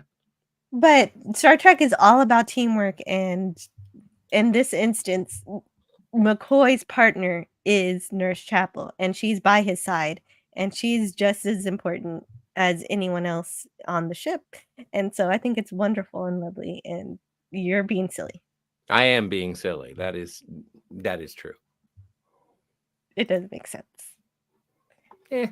Makes sense if you're from a certain point Well, of view. Well, what you're joking about would have been like if you want this to be woke, then it would have had to be that there would have to be some kind of detriment to McCoy. McCoy would have to appear Weak? He is. Yeah, but no, he's not. He's not weak. He's not shown to be weak. He's putting up a great fight with this guy, and He's It's putting up a great defense, but he certainly Yeah. isn't like doing a cross against the jaw. Like he Yeah, but he's doesn't beat not. the guy. It takes Chapel to save It's him. not a problem. It's not a problem to need help, though. That's not the Well, issue. then I wish we would apply that to modern sensibility. We do. I think we I do. suppose we do. If somebody It's is not, right. It's not your fault. You're crazy. I am crazy though. I appreciate you noticing. nobody was put down in the scene. I don't think. Except for that guy. That would have been woke. Yeah, except for He that was- guy. he he was was put put down. down. Like when He it was- comes down to it, all we wanted was for him to go to sleep. He's not a bad guy. We got He it. just has the space madness. Right. And so Just Nurse need to start Chapel. booze. Well, Right. you know what? Yeah, true. Glad I didn't have Fight your games. mentality watching this episode, because I got to cheer and clap with excitement that I hadn't had since season 2, and it was so exciting for me to see this, and I know it's a good one because of how fun that was. It's just a really fun episode to watch. Yes. Oh, I'm just obviously, and as you mentioned, Jill, I'm just being a thorn. I'm just saying it was really exciting. I was Fair, going fair, to fair, fair. I was going to write a fight scene because that was the best fight scene that I've ever seen McCoy in. And then I realized my entire fight scene description was, and they struggle. And they struggle. That's the Like, entire fight scene. Mhm. But he doesn't go down without, like, he's working at Oh, it. Absolutely. And he gets a little help. Well, it's more from his defensive. He's friend. blocking. Right, he's blocking. Mhm. You Oh, won't my see goodness. My. Right, you won't see Dan, McCoy throw who- a punch very often. Okay, so a very important guest just interphased in from the other dimension. Cool. Yeah.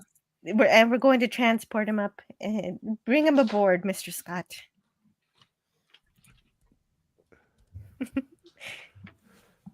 And so Hello, welcome sir. to Good to see you. Hungry. I'm so happy Hello. you're here. Oh, look, power outage, and well, things are back on track now. But it's kind of ironic considering what this episode is about. Yeah, so no, it's perfect because you're our Captain Kirk. You were interphased, and we brought you back. Oh, jeez, oh God! So are we at the very end now? Not at all. No. We've got another hour and 10 minutes to stream. We haven't even seen the last orders of Jim Kirk. Oh, God! I didn't. Well, I guess I'm not that late. You're not that late. No, I'm glad I wrote 6 pages of notes last night. Well, what do you got? What do you got up until now? Oh, Oh jeez. yeah, okay. We'll pause it here so you can tell us what Well, you got. Well, if you don't I mind, wish so I- one of the things I love about the Tholian Web, and it's in my top 5 of most enjoyed episodes of the original series. And I apologize, I'm still a little groggy after having to deal with a power issue, but that kind of thing really shatters my nerves, when you're expecting to do something and suddenly none of the lights are working. But the thing that I really enjoyed about the opening is not only did it start very much like a classic 1950s or early 1960s science fiction horror movie, which we all know is my favorite genre, but it also reminded me incredibly much of the old legend of the Mary Celeste. You guys remember that one? Not at all.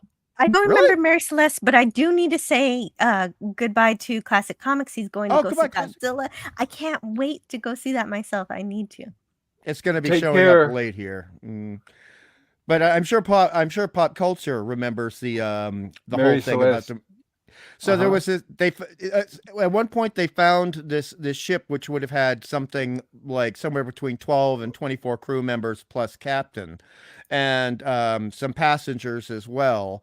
And because back in the old days you could actually take passage on freighters, on steamships that were designed for freight rather than comfort and luxury. And the situation was that it was completely abandoned. There was not a soul around. And the old folklore was that when it was found, some of the food was still good. So it had to have been, since this is before the days of refrigeration, everybody must have been gone about 12 hours beforehand, but all the lifeboats were still on the ship. So where did they go? What happened? The mystery of what happened to this ship. And so as a little kid, I'm sitting there clapping with my hands with glee going, oh, good, it's the Mary Celeste in space. This is wonderful. And then certain elements of the horror came into it. The storytelling beauty of finding all of those people on the Defiant in various stages of physical distress, shall we say, because there are certain words we're not allowed to say on YouTube. Like murder? They are in certain levels of murder. I don't think that there is anything in the context of the episode. There's no reason we cannot say these men killed each other. Well, it's not. Yeah, it's not yeah, like that is said directly in the episode. Yeah, it's not like they had their hands around their own throats, but that would have been a very interesting, horrific visual if they thought to do that. But the entire opening really got to me as a kid, and as I was rewatching it last night, it got to me again. And there's a particular shade of green that's called mint, pastel mint. And the Defiant was a beautiful shade of pastel mint. And it had these bioluminescent flickers, which again goes back to the stories of awful, nasty, inhuman maritime accidents happening to ships. And so to have all of that and then have Kirk actually say, all right, we're going on board the ship. And both as an adult and as a kid, I screamed, no, don't do that. That's like in the horror movie where the chick goes up the stairs to the attic when she hears a noise.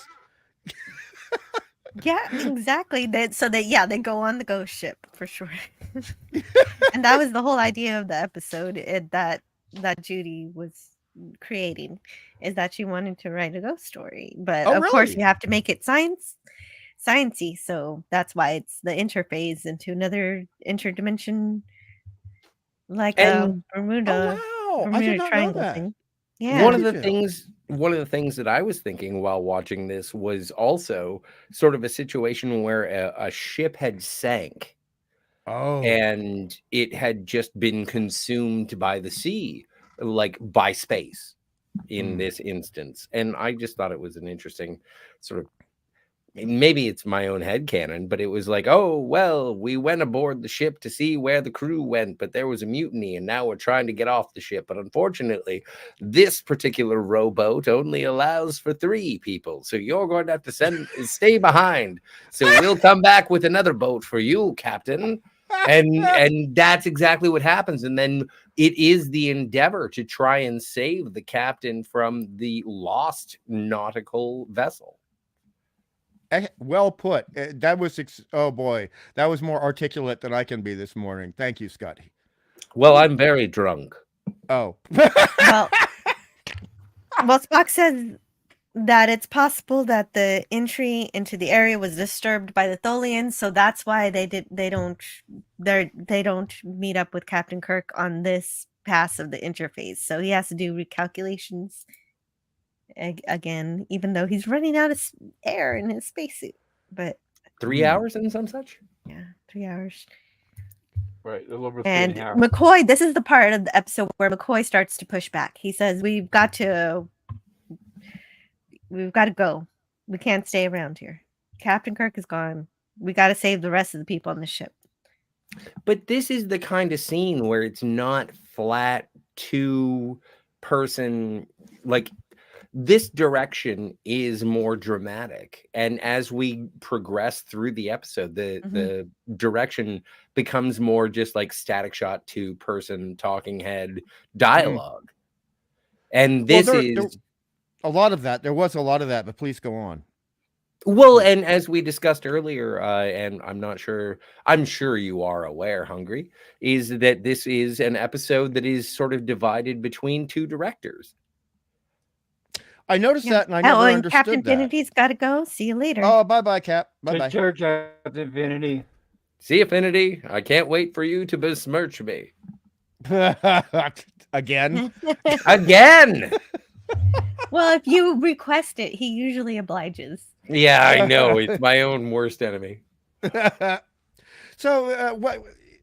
Obviously, I missed the beginning of the show. Is there a backstory as to why there were two directors? Two writers, Yes. I can understand. Oh, okay. Good. All right. Yes, Two writers it and was two a directors, terrible yeah. thing. Sinensky is just such a wonderful director for Star Trek. He's done so, even in bad episodes, he does a great job of steering the way the episode is laid out. But unfortunately, he got caught between the fact that they lost Finnerman as the director of photography, and so they had to bring him up to speed doing all this work. And that explains some of my other notes. I had no idea. I was sitting there going, why is visually this episode, especially compared to the other ones we talked about that are so great, why is it visually so dry? Why are these just two shots? And sometimes there seems to be almost pickup shots of McCoy reacting, because you can really notice when McCoy's reacting in a very sort of 1950s Westerns television way, which is part of his history. In some of his shots, but when he's actually in the same shot with Spock, he comes alive again, and it was visually very confusing to me. Yeah, and that's what happened in terms of the direction. There are two directors, and Sinensky did all of the more difficult shots, not the plainer ones that you notice. And so what happens is that he's late. He's half a day late in the middle of shooting, and they decide, nope, you're wasting money. You're fired. We're gonna hire this guy who's never done Star Trek ever before, who doesn't have a relationship with the crew like you do, who doesn't know Star Trek like you do, and so he's gonna finish this off for us. Oh my God! And Sinensky's like, yeah, okay, I'm okay with this, and he leaves. What's his name? Wow. Who's the guy who finishes it? Oh, the guy. Oh, I forget. I had to because he's so boring. Jill forgot. He's so boring that Jill forgot his name. It's not that I meant to forget him. I just didn't have time to read the section of the Mark Cushman book that talks about it. So this is always an advertisement for These Are the Voyages by Mark Cushman. So anything that I miss is in there. But even this shot that you're showing right now, I mean, the angle is so dead on. Whereas I'm glad you mentioned that the cinematographer that we had become used to was not available, shall we say, for this episode, because my God, it shows. It literally visually shows. And the other director, of the episode was Herb Wallerstein.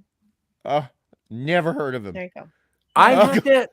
I have to push back a little bit on this, is because it is the lighting of the background and making the background so very interesting behind McCoy that makes this shot make me think of the original director who was fired, because there is a shot later, as I sort of mentioned to Pop, and if I see it, I will say it. If you see something, say something. And I'm gonna, because this is actually a creative visual decision as opposed to something that looked like it was from, and the reference that I gave earlier is Ben Casey. It Ah! just it looks like a procedural medical. It's a doctor's office, then I'll shoot it like a doctor's office, is what the later guy. This guy, I don't know, maybe he was given some. This is completely different. Yeah. Well, no. And maybe you'll appreciate this, Hungry, is that I watched this episode from the perspective of the original series, like the original special effects. So all of this doesn't make any sense to me. I'm like, oh, I didn't see that. Yeah. No, I always, I apologize to Jill for it, but I have mentioned before, I only watch the original versions. I never watch the You need to newfangled. apologize for that. It just means that some of my comments may not actually apply to some of the things that you're showing. That's why I was laughing, Scotty. I was laughing at me, not you. Let's laugh together. No, I'm absolutely fine with the way you're watching Star Trek, because that's the original way, and that's always the way that it is remembered in a lot of people's hearts. Of course, you got to watch it that way. I watched the remaster because this is how I first saw Star Trek, so I have this affinity with it. Oh, really? Okay, all right. So you actually didn't see the original versions as they were made, as they were shown on television first. You saw the yeah, right. I saw it the other way. Yes, the other way around. Oh, but Jill, I thought you were 112 years old. Well, she's a young Vulcan. It was just her birthday, and I was told it was her 121st birthday. I even messed up the number. Isn't that like 16? Renowned Tholian punctuality. Mr. Spock. That's good. The renowned Tholian punctuality. So I missed the part where we introduced the Tholian. Have you guys just done that already? Yeah, we did that already. We did that. Okay. Yes. But if you have any notes on that, you're free to share them now. Well, they'll be very quick. One thing that Sure. It was being an older person. It was fun seeing people in their 30s talking about the original series and thinking to themselves, "I have this wonderful new idea. I think that the Tholians are insectoid." And I would be laughing because we were, as kids in the 70s, we were talking about that, how they seemed, you find out later that it was a woman, a very accomplished television actress, in fact, with a huge IMDb list of credits. Barbara Babcock. Love her. Oh, God. She did the voice of Lo Skeen. She was on Star Trek twice otherwise. Yes, and she was on Night Gallery, too. Right, Night Gallery, and she's on screen for Plato's Stepchildren. She won an Emmy for Say No Elsewhere. A lot of TV stuff. Dr. Quinn, apparently lots of stuff. She's still alive, 89. Yes. Yeah, bless her. I'm glad. But the visual of the aliens here, the Tholians, were so different, and so, I hate to say this, I don't like using this term, but artist oriented. They are completely designed, and they almost, even in the original form, looked as if they had been somehow computer generated. They looked like they were actually from a different dimension, contained within their starships, and it became very clear that their atmosphere and their comfortable living environment was completely different to our own. Well, and yes. I'm sorry to interrupt, but I want to contribute to what you're saying, and because the episode or the Star Trek series that was the next to sort of pick up on the Tholians was Enterprise, and they were the ones who pushed forward on, you could have aquatics, you could have mammalian, you could have lizard, and it was an incredible sort of diversity of alien species. And one of the things in terms of this episode that I thought was absolutely striking was when Spock is confronted with Lo Skeen, Spock looks and says, yes, this is plausible. This is an alien spacefaring race. I have to accept the fact that is in front of me, and I will communicate with it as it knows how to communicate. Mm. There is even a confrontation in this episode where Scotty says, Mr. Spock, I know you don't like to use your phasers, but if we take any more. Right. And Spock does say, agreed, engineer.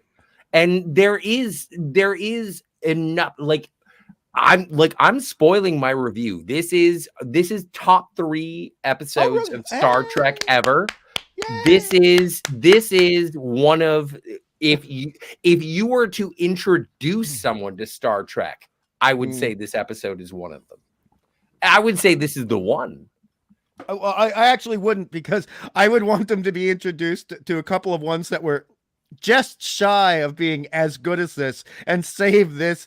The 2 that I would want people to finish off with would actually be this and The Devil in the Dark. Those in my top 3. Oh yeah.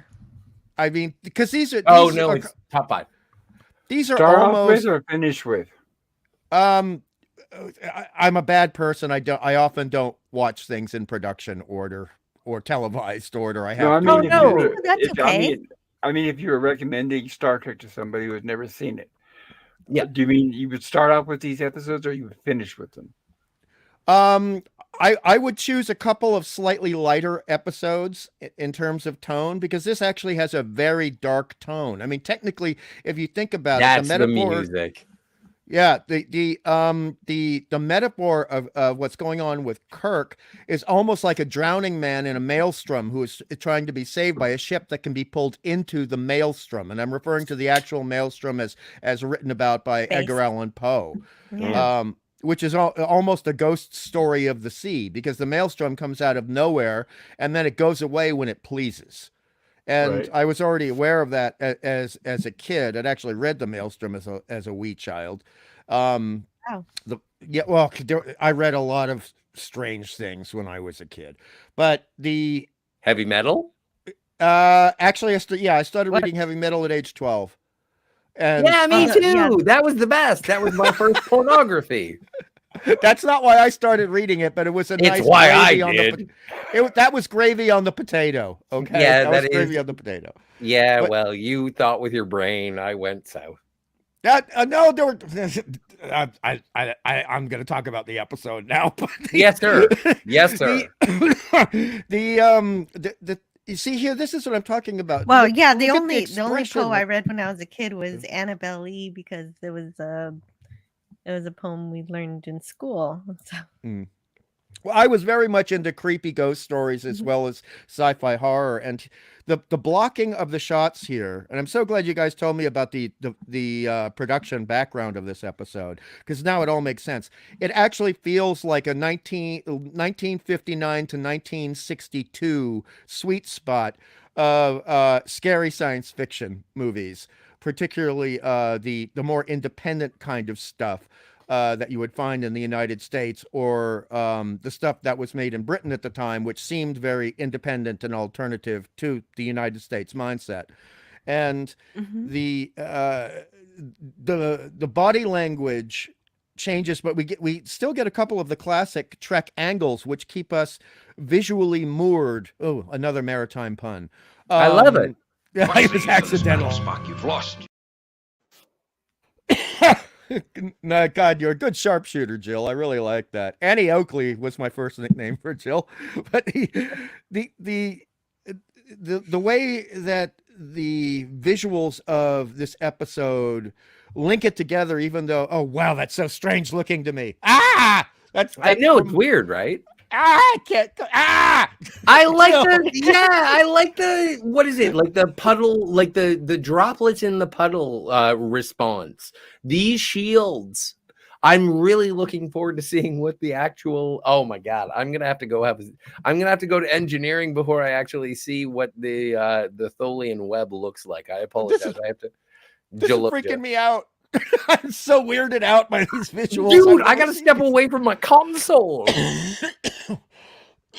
Pardon me. Oh, that's what happens when you only get 2 hours of sleep in 24 hours. Oh God. The Tholian ship But, had to be disabled. well, it's also interesting, Jill. I don't know. I'm going to ask you how you felt about it, because it seems it seems strange to me that such a militaristic race could be so disabled so quickly from one blast of the phasers, when we've seen other ships on Star Trek not Mhm. be fully disabled by one blast of the phaser. So there was something weird going on, or the Tholians were not very competent at defense technology. They were I very was good in communications, though, because as soon as it's disabled, the other ships come in to make up for it. So I guess they work kind of as each little ship. The way I think of it is like they're individuals, and then one's in trouble, and they all come to help, like a colony. like ants. Yeah. There are species of ants here where if you accidentally step on one, it releases chemicals in the air, and the Mhm. other ants will suddenly know, and they will come fast. Well, and like an insect, they build a web to trap their Mm-hmm. their their prisoners. And one of the pre-production jokes was that they were going to rename the episode "Spiders in Space." Really? I love that. All this stuff that I thought was just weird thinking of my friends back in the 70s is now being confirmed decades later. I'm sorry to be laughing so much, Jill. Oh, It's that's just okay. I'm glad you enjoyed the notes. oh, and to have wonderful notes that are interesting go along with one of the best episodes of sci-fi television ever made. It's just wonderful. Yeah, and McCoy, he has to come up with a cure for this illness that is being caused by the interspacing this part of space. And Yes, pretty soon, and we're going to see the Tholian Web in just a moment here. I'm going to be shocked, aren't I? Yeah, you will. You're going to be shocked. Apparently in a bad way. Yeah. Here they go. Let's gain contact with them. He did. And no, Spock does not want to fire on the ships. That is not his way. Oh, this is so strange. But her is really beautiful in this episode. Oh, Uhura was a romantic ideal, almost a true icon in the old religious use of the word in this episode. Visually, she is a lot of people use the word, but it's the appropriate word, stunning. She is visually stunning in this episode. I think so. And she gets to do a little more than normal too. Yes, it's oh god, it's so strange. Go back to Uhura. There it is. Oh, this hurts me. This hurts. Well, the original special effects were done by Mike Miner and the Vanderveer photo effects. Miner said of his work, "Finally, the Tholian Web came up. That was the episode I worked the longest on. It involved 3 or 4 months out at Frank Van Veer's optical company. I storyboarded the 17 cuts of effects that the script called for, shot the raw footage, and executed all of the animation plates. I'm told there was a $90,000 optical bill on that show." That makes a lot of sense. Go ahead, please. please. It was nominated for an Emmy. It was nominated for an Emmy, yes. Yes, the special effects. Hey, Pop, you want to, for the people in the audience who don't know, do you want to explain what is referred to, the term opticals or optics in terms of 1960 science fiction technology? Well, the optics are basically the special effects, anything they add on that enhances. It's not shot in camera. Mm-hmm. So phasers, anything like that, explosions even would be an optical, right? Yes, and sometimes you had to actually use a mechanism referred to as an optical camera in order to get the effects, and then they had to be layered. Camera and an optical printer, yes. Mm-hmm. And there, some of these effects would have taken about 3 or 4 different layers in order to achieve. So not only are they expensive, but they're very timely. It's very time consuming. Very time consuming. Oh, absolutely. That's why he mentioned when Jill was reading on how long he had to work on it. So, and that's just the exact opposite is the problem that we've been hearing that Marvel Their special Yeah. orders have been complaining about they're not given any time. Mm. Everything at the last minute, and they look terrible. And this is almost because you and I were both very much into Ray Harryhausen and special effects and things when we were kids. Pop, it made you wonder as a kid. It made my friends wonder and myself. Would they have started filming and producing this episode earlier than the televised viewing order because they knew it was going to take more time and more energy? They could start on the special effects before an actor even steps in front of the camera. Yeah, I mean for this particular episode. Right, but usually when they shot these, they only had like 5 or 6 days. So, and the production time, Jill said it was only off a couple from the air date.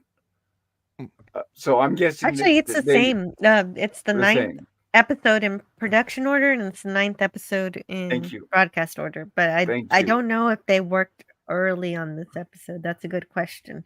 But I need to say hello to Keith E. He dropped out of lurking a while back to say that I was right. Hello, so Keith. I have to mention him. Congratulations for being right. No, I was right. Anyway, you were right. JD Lewis says, "Happy Tuesday, everybody. Sorry I'm late today." Hey, JD Lewis. And hello, JD. I keep hearing good things about Godzilla, says Finity, and so I just want to scroll through the chat real quick just to see who's here. Deadman Walking is lurking and doing other stuff, and that's awesome. That's a wonderful way to consume podcasts and YouTube videos. And that's how I started listening. I've had people asking me, and I do want to see Godzilla, guys, but I'm not willing to sit through a half hour. I'm not going to sit through half-hour commercials. Television commercials, I like previews of movies and stuff, but I will not pay to see commercials. So I'll probably see it when it comes out on media. Oh, and Deadman Walking is saying later, so now he's gone. Bye, Deadman Walking. I'm glad I caught you before you left. Yeah, I'm just sending him a message right now. Oh, great. Yeah. So Spock's in the assembly room. Of course, this was also the room that was used as the ship's chapel in Balance of Terror. And McCoy's working. He's still working on his cure, but he needs to be at this speech. So they're still fighting. They're having a go at each other. But Spock says he has a pretty good speech here about everything that's happened so far in terms of what happened with the disappearance of Captain Kirk. And that he's come to the conclusion that Captain Kirk is no longer alive based on what's happened. Yeah. And the one I like, the line I like is, "I shall not attempt to voice the quality of respect and admiration which Captain Kirk commanded. Each of you must evaluate the loss in the privacy of your own thoughts." Yeah, as a child, when I first saw this, I don't know about the rest of you, but I really needed to hold on to the notion that this was an ongoing show, so Kirk had to be saved. Or because this was at the time when I saw this, I didn't know how many episodes there were. I thought, oh my God, is this the last episode of Star Trek? They're killing off the captain. What's happening? Wow. Oh, yeah. So you actually watched this as it aired, and so you. Oh no! First set of reruns in the early to mid 70s. Okay, so you were watching the reruns. Okay. But the reruns were shown in the exact same format as they originally aired. I don't know if they were in the same order, but there wasn't a lot of. But you didn't know how many episodes there were, so you didn't have any information. No, there was no way to look it up because no one had actually written about it yet. So it still affected you as if you were watching it. Probably the same. Yeah. And I got really sad during this scene. This scene was really breaking me up because they made it seem so permanent. Yeah, especially because they're going to listen to his tape. The tape that they're supposed to listen to when he's gone. Which is a classic. The fact that Captain Kirk is no longer alive.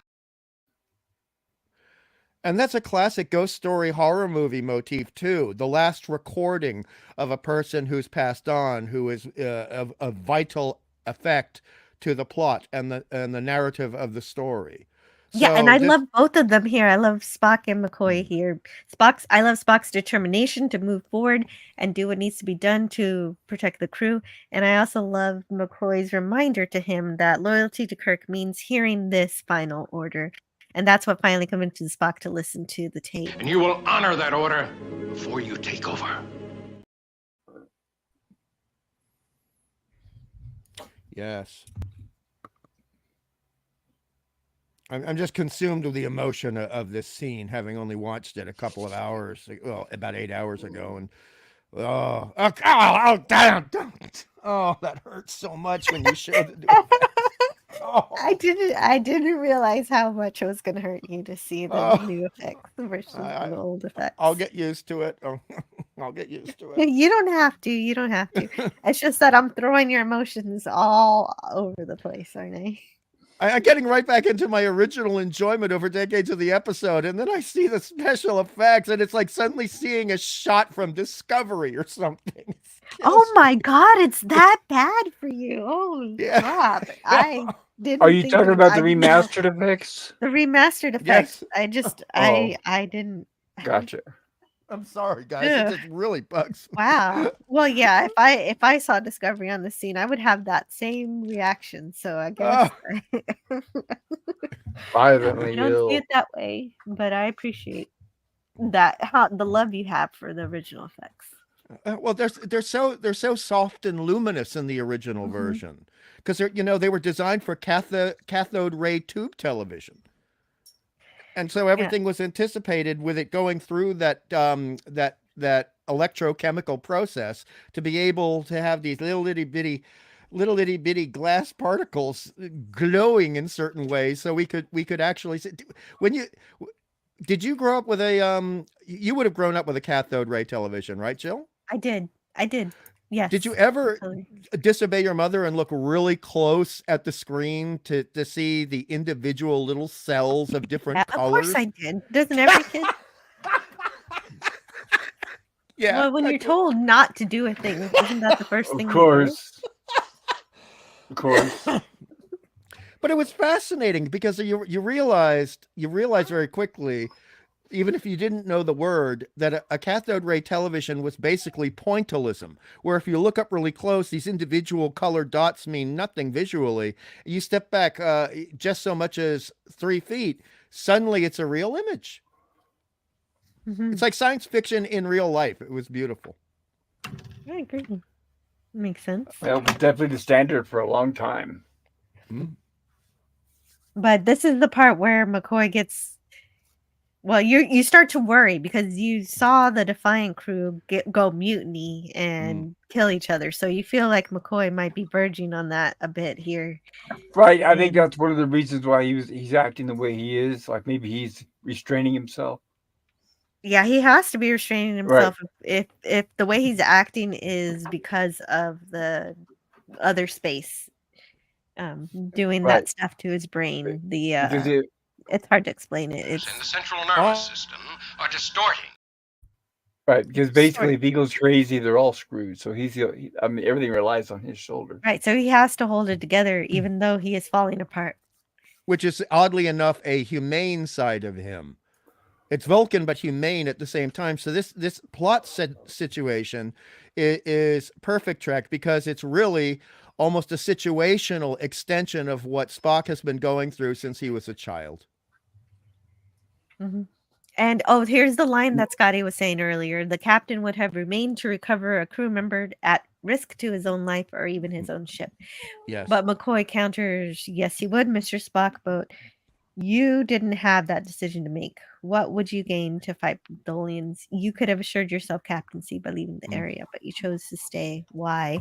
And Spock, I'm just reading this episode. Keep doing it. Keep going. It's so well written. Mhm. Spock says, I need not explain my rationale to you or any other member of this crew. There is a margin of variation in any experiment. While there was a chance, I was bound legally and morally to ascertain the captain's status. Because the normal friendship and the cooperation, it begins to fall apart a bit here. And whoever wrote this episode, they really Judy. Judy. She wrote it and she knew exactly how to give us the right amount of pushback from McCoy to be respectful and to how to amp it up to immediately begin taking away that respect very slowly, beginning with the defiance in the assembly room, culminating to McCoy flat out saying he doesn't support Spock as captain in this. He says it here. I would very much like to rectify that situation. Sounds like a threat. Doctor, I am in command of the Enterprise. I would like to remedy that situation. That was bone chilling. That interplay of dialogue gave me goosebumps in an appreciative but not enjoyable way. It was very frightening, and so it's fascinating to find out that the intent was to do a haunted episode in space, because this area of space, which is breaking down their dimensional valences, is almost like a giant non-sentient ghost or poltergeist. And the way that it's affecting their personalities is part and parcel of my favorite supernatural horror film from 1963, the original version of The Haunting, which is an adaptation of The Haunting of Hill House. And I'd already seen that before I saw this episode, and I was picking up things that none of my friends agreed with. So, haha, I was right, pals, back from 1970. Haha, take that. If you see them again, you can tell them. Uppercut. I could be wrong, but I thought The Haunting was based on a book by Shirley Jackson, and The Haunting of Hill House is based on Richard Matheson's book. No, the book is Haunting of Hill House. Haunting of Hell House. I need somebody to be Captain Kirk. Who wants to be Captain Kirk? Today. Oh, I'll be Captain Kirk. I'm Canadian, by the way. Thank you for the correction. I love this, and I want somebody to read it. Oh, can I? I enjoy. Yes. Okay. I'll do my best. Man. Great to see you here. So I need to break it up. Oh, hello, J-Man. He says, I work listening in the background, but all real Star Trek is A+, even the so-so ones. And yeah, that's the same attitude Bird of Prey 5 has, and I agree completely. But since I'm looking at the original series as it stands alone by itself, it deserves that nuance of being able to rate it against only itself. And so against only itself, it can vary from good to bad. It's like if you divide an A+ grade into 10 subgrades. Like it's an A+ 0.1, and then you have an A+ 0.9, but everything else aside from TOS is an A or less. Well, everything's an A or less. A+ though. Is that the whole kit and caboodle, or is there more? There's more. There's more. I'm gonna wait. Do we want to break it up so that everyone gets an opportunity to sort of say if you want sage words? I think it's appropriate. I think that both Pop Culture Curator and Hungry Boy deserve to sort of take an act of this particular. So the last sentence is kind of cut in half. It's important for all of us. Okay, so I didn't go with this with that kind of foresight. So so I'll say the last one. Hungry Boy, I don't know. Okay, I want the last one because it's shortest. Okay, you got the last one because it's shortest. Okay, hungry. You're gonna start at they are most difficult. So whoever reads the second one, stop at error. Right. Okay. So who goes first? Do I go first? Who talks first?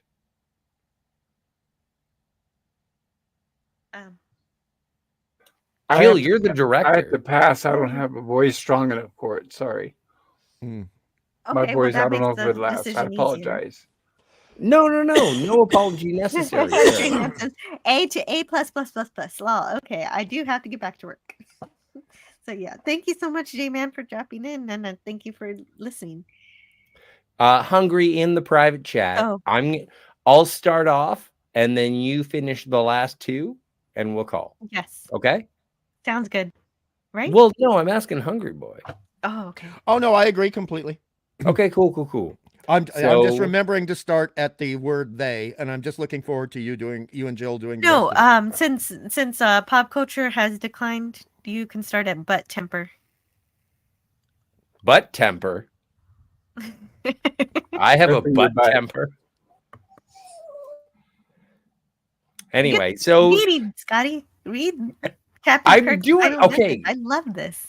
Bones, Spock. Since you are playing this tape, we will assume that I am dead. That the tactical situation is critical, and both of you are locked in mortal combat. It means, Spock, that you have control of the ship and are probably making the most difficult decisions of your career. I can offer only one small piece of advice.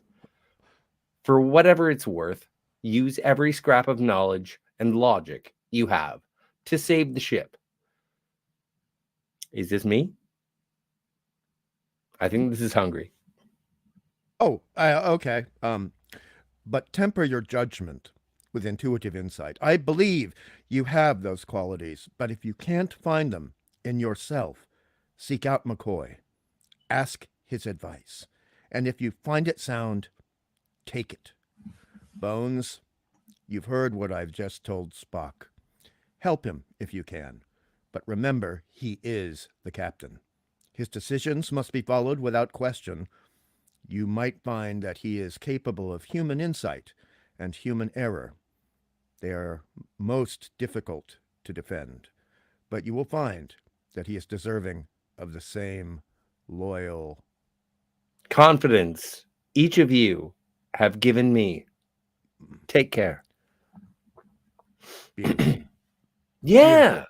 Thank you, Scotty. That was glorious. No, Yes, thank he was- you. He is deserving of the same loyalty and confidence each of you have given me. Mm. This is like, and based on that interaction, this is the episode that made me fall in love with McCoy. It is the episode that made me fall in love with Kirk. It is why Spock got a bronze medal. Like, I absolutely believe that the human frailty is cornerstone to Star Trek. And the fact that they have been fighting tooth and nail, mortal combat, as Kirk would expect, based on a answering machine message. Like, I just enjoy the interactions, the affection, and the realization of how to make your crew work better, even in death. Edith, even in death. Well, the other Kirk thing is the hero. Oh, sorry, I thought you were done. I didn't. Nah, realize I went on a little too long. I'm sorry. No. It was just there was a long pregnant pause, and I do that myself on occasion. I should have realized that you hadn't concluded the sentence. I apologize. You're cool. But- New TV. Oh, hey, Princess here. Hello, Princess Fiona. New Hey, TV. PF. You're also a Also, pointillism. pointillism. Pointillism was a style of painting that was introduced by the Impressionists back in the 1800s. What's the difference between pointillism and pixelization? None. It's just one's done with paint and one's done with photons. Agreed. Mr. Miles says you're in love with McCoy. Oh, I am. He's my favorite Star Trek character. It goes, yeah. He is my favorite Star Trek character. The thing about this particular vignette, this is a vignette which is a mini scene within a scene, is that when Kirk is getting to the end of his statement, you see Spock becoming more human, and you see the anger in McCoy turning into a sad melancholy and an appreciation of Spock. He does this little micro movement of the head towards Spock near the end, and you almost get the impression that there could, for a moment, be a tear go down McCoy's face. The tear doesn't happen, but emotionally it feels like it did. Absolutely. Yeah. He changes completely when he hears Captain Kirk's final orders to work together. Well, there's an interesting directorial edit that has Spock when they can't beam Kirk back initially. There is a moment that Spock takes a big inhale. There is a moment, and I don't know if that's performance or actor. And there is a situation where, whether it be Leonard Nimoy or Spock, and it's like, we can't get him. He's gone.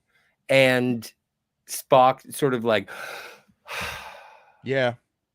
and I don't know which is which. It could be an editing choice. It could have been Nimoy doing something differently, but it baffles me and intrigues me. It's not negative. It's just the way that it was presented.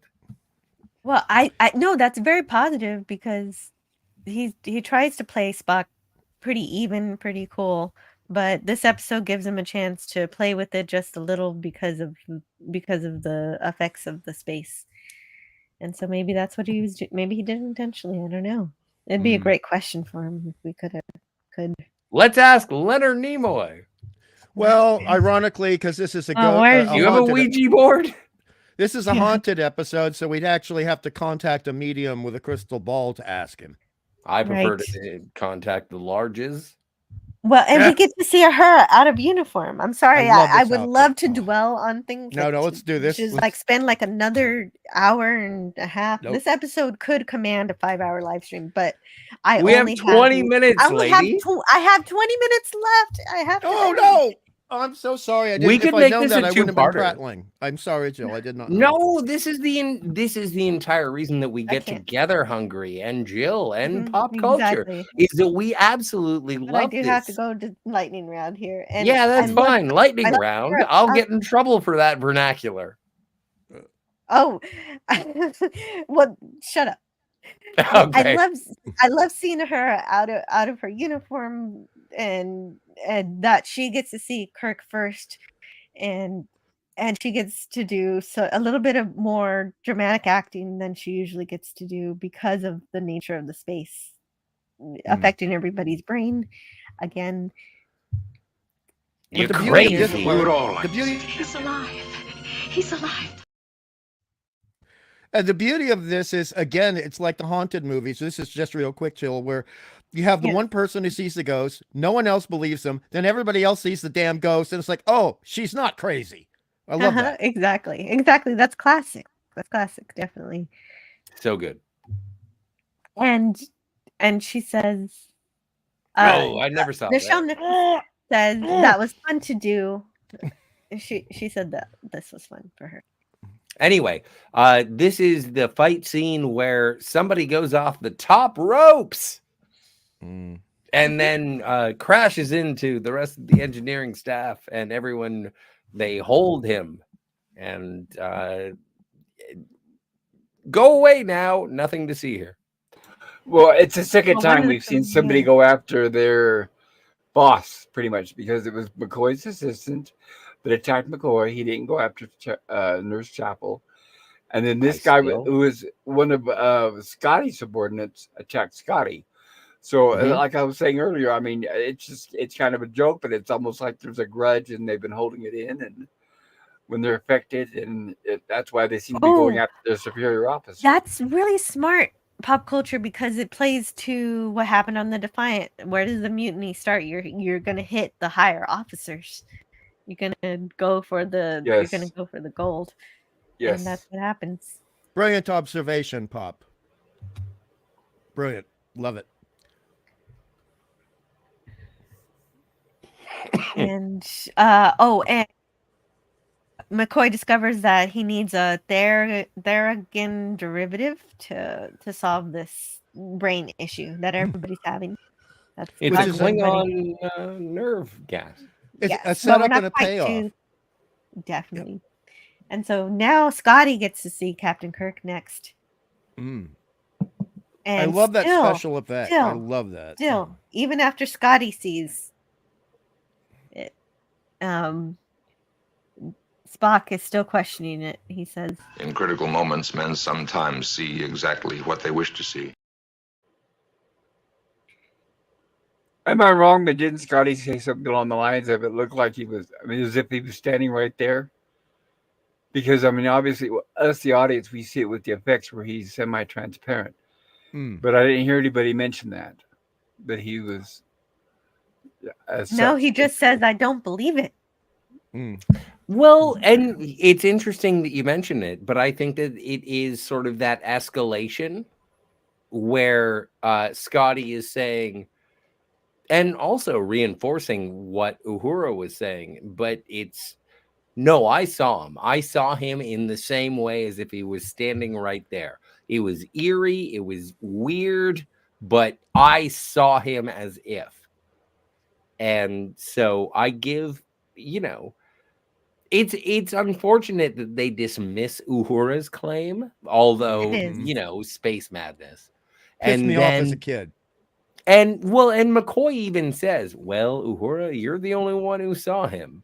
And so this is an escalation where that's true. That's a very good point. The crew should trust each other, and they should trust Uhura's word. But this brings up the logic of Spock, because he's having this resistance to their seeing the apparition of Kirk. Yeah. And it's not really an apparition he's out of phase, but that's just, ghost talk, since it's a ghost story. The thing is that he knows that space is affecting people's minds and their reactions. So the seeing of the apparition for Uhura and then Scotty could simply be the problem with this section of space affecting everyone, until everyone sees him at the same time on the bridge right here. It's such a beautiful special effect for the time. Yes. It really is. I don't understand, though. Maybe someone can explain this to me, because I don't know anything. Pop or Scotty or Jill, you might know. Probably why Pop. The apparition looks so beautiful cobalt blue, but the actual environmental outfit was silvery. Was there ever an explanation of why he didn't look silver as an apparition? He looked blue? No, obviously it was a layer of effect on there, but if they mentioned it within the story of why he glowed, let's say glowed partially transparent, no, none of that, no descriptions of that, his appearance. Okay, I don't know either. All right. Well, maybe that's just a mystery for the ages, but that's been a question. And it's been a question in my mind since like 1973. So I was hoping I think it was given to more of the ghost look, because you're right, because I mean there was no blue on the suit when it happened. It was just those silver jumpsuits. Well, I don't know if it's in the Cushman book. I didn't read every word of it. So the answer might be in there. The answer also might be in there's a podcast called The Enterprise Incidents by Scott Manson. I only listened to a little bit of it, so that there may be some information in there that I didn't get a chance to listen to. So, Scotty, the answer might be out there somewhere, but I don't know. Scotty, I have a question. When they show Kirk semi-transparent, does that look? Is the effect the original, or is this something enhanced we're looking at here? Because it looks the same to me from what I remember. It looks exactly the same. Precisely the same. Good. Okay, and this clip that I have here is for Nerdporo Lifeform, who wanted to be on the show, but he sent me this. He sent me this quote, and so since he sent me the quote, I clipped it. And only heaven knows where it sent the Defiant. Only heaven knows where it sent the Defiant. So well, we know. Yeah. We know where yeah, it sent exactly. the Defiant. Now we know, but when this episode happened, we did not know. Only heaven knows where it sent the Defiant. So you said it made an appearance in Deep Space Nine, is that right? Enterprise. The way it appeared in Deep Space Nine was in the form of a Borg fighting ship, a completely different class of ships. But it was called the Defiant. That's isn't it? Connection. Okay, it wasn't Enterprise supposed to be a prequel. So what happened? It went back in time, or what happened with that? It went back in time. So, gotcha. well, no, Thank you. because it's a completely I understand the hesitance of this situation, but this is a completely unknown sector of space.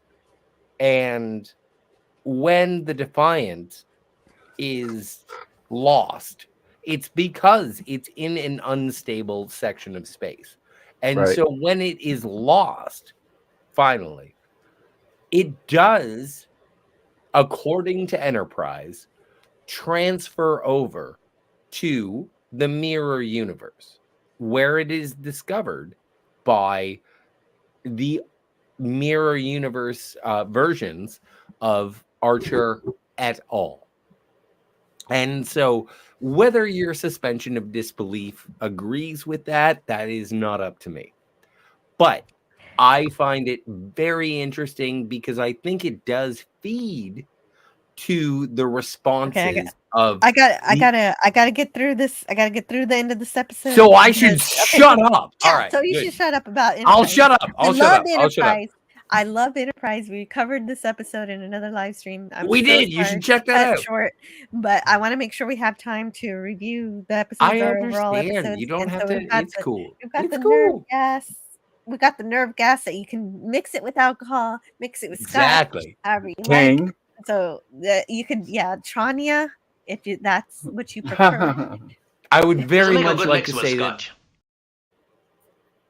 the antidote to crazy space is booze.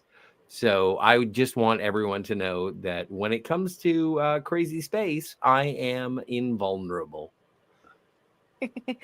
Well, as long as you also have the nerve gas. I do have the nerve. And it reminds me of the old cliche where somebody says, "Oh, I've had a rough day, it's been horrible," and somebody says, "Well, here, have a drink, that'll calm you down." Yes, and of Precisely. course, this is also where one of those gifts comes from with McCoy making a toast.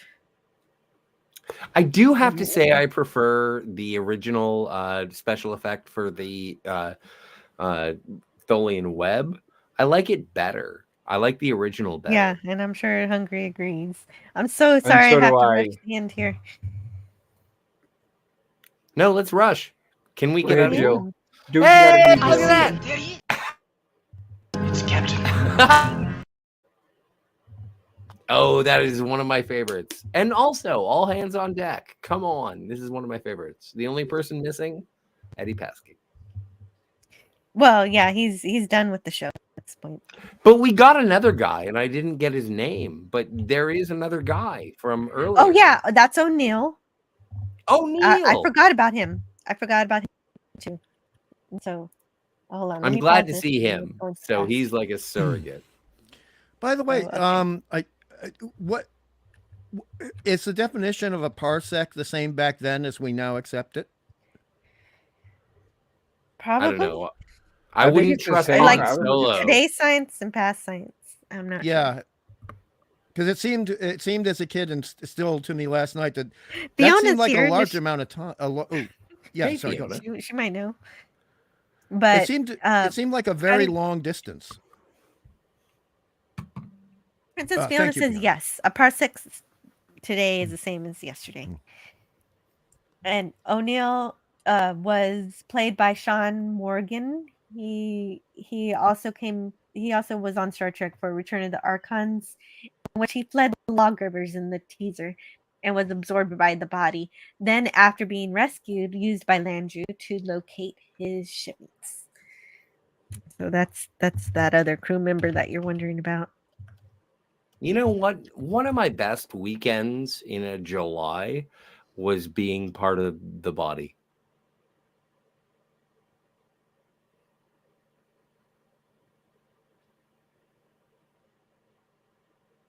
Hello, is everybody there? No, I know. Oh. Part is kind of weird.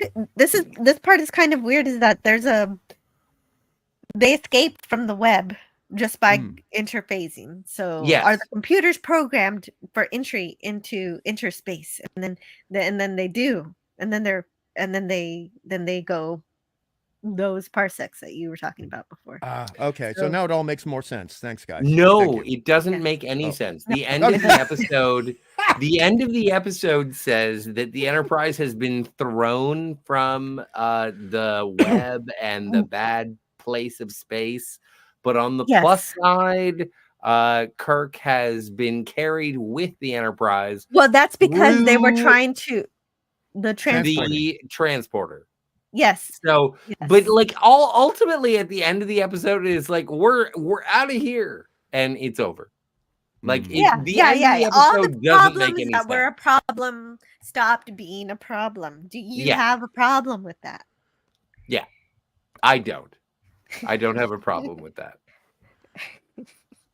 I should not have a problem with it, but it's I don't know why it's still bugging me. It's still bugging me a little bit, but it's a minor issue because it's resolved so quickly that you're like, what just happened? Everything's okay now?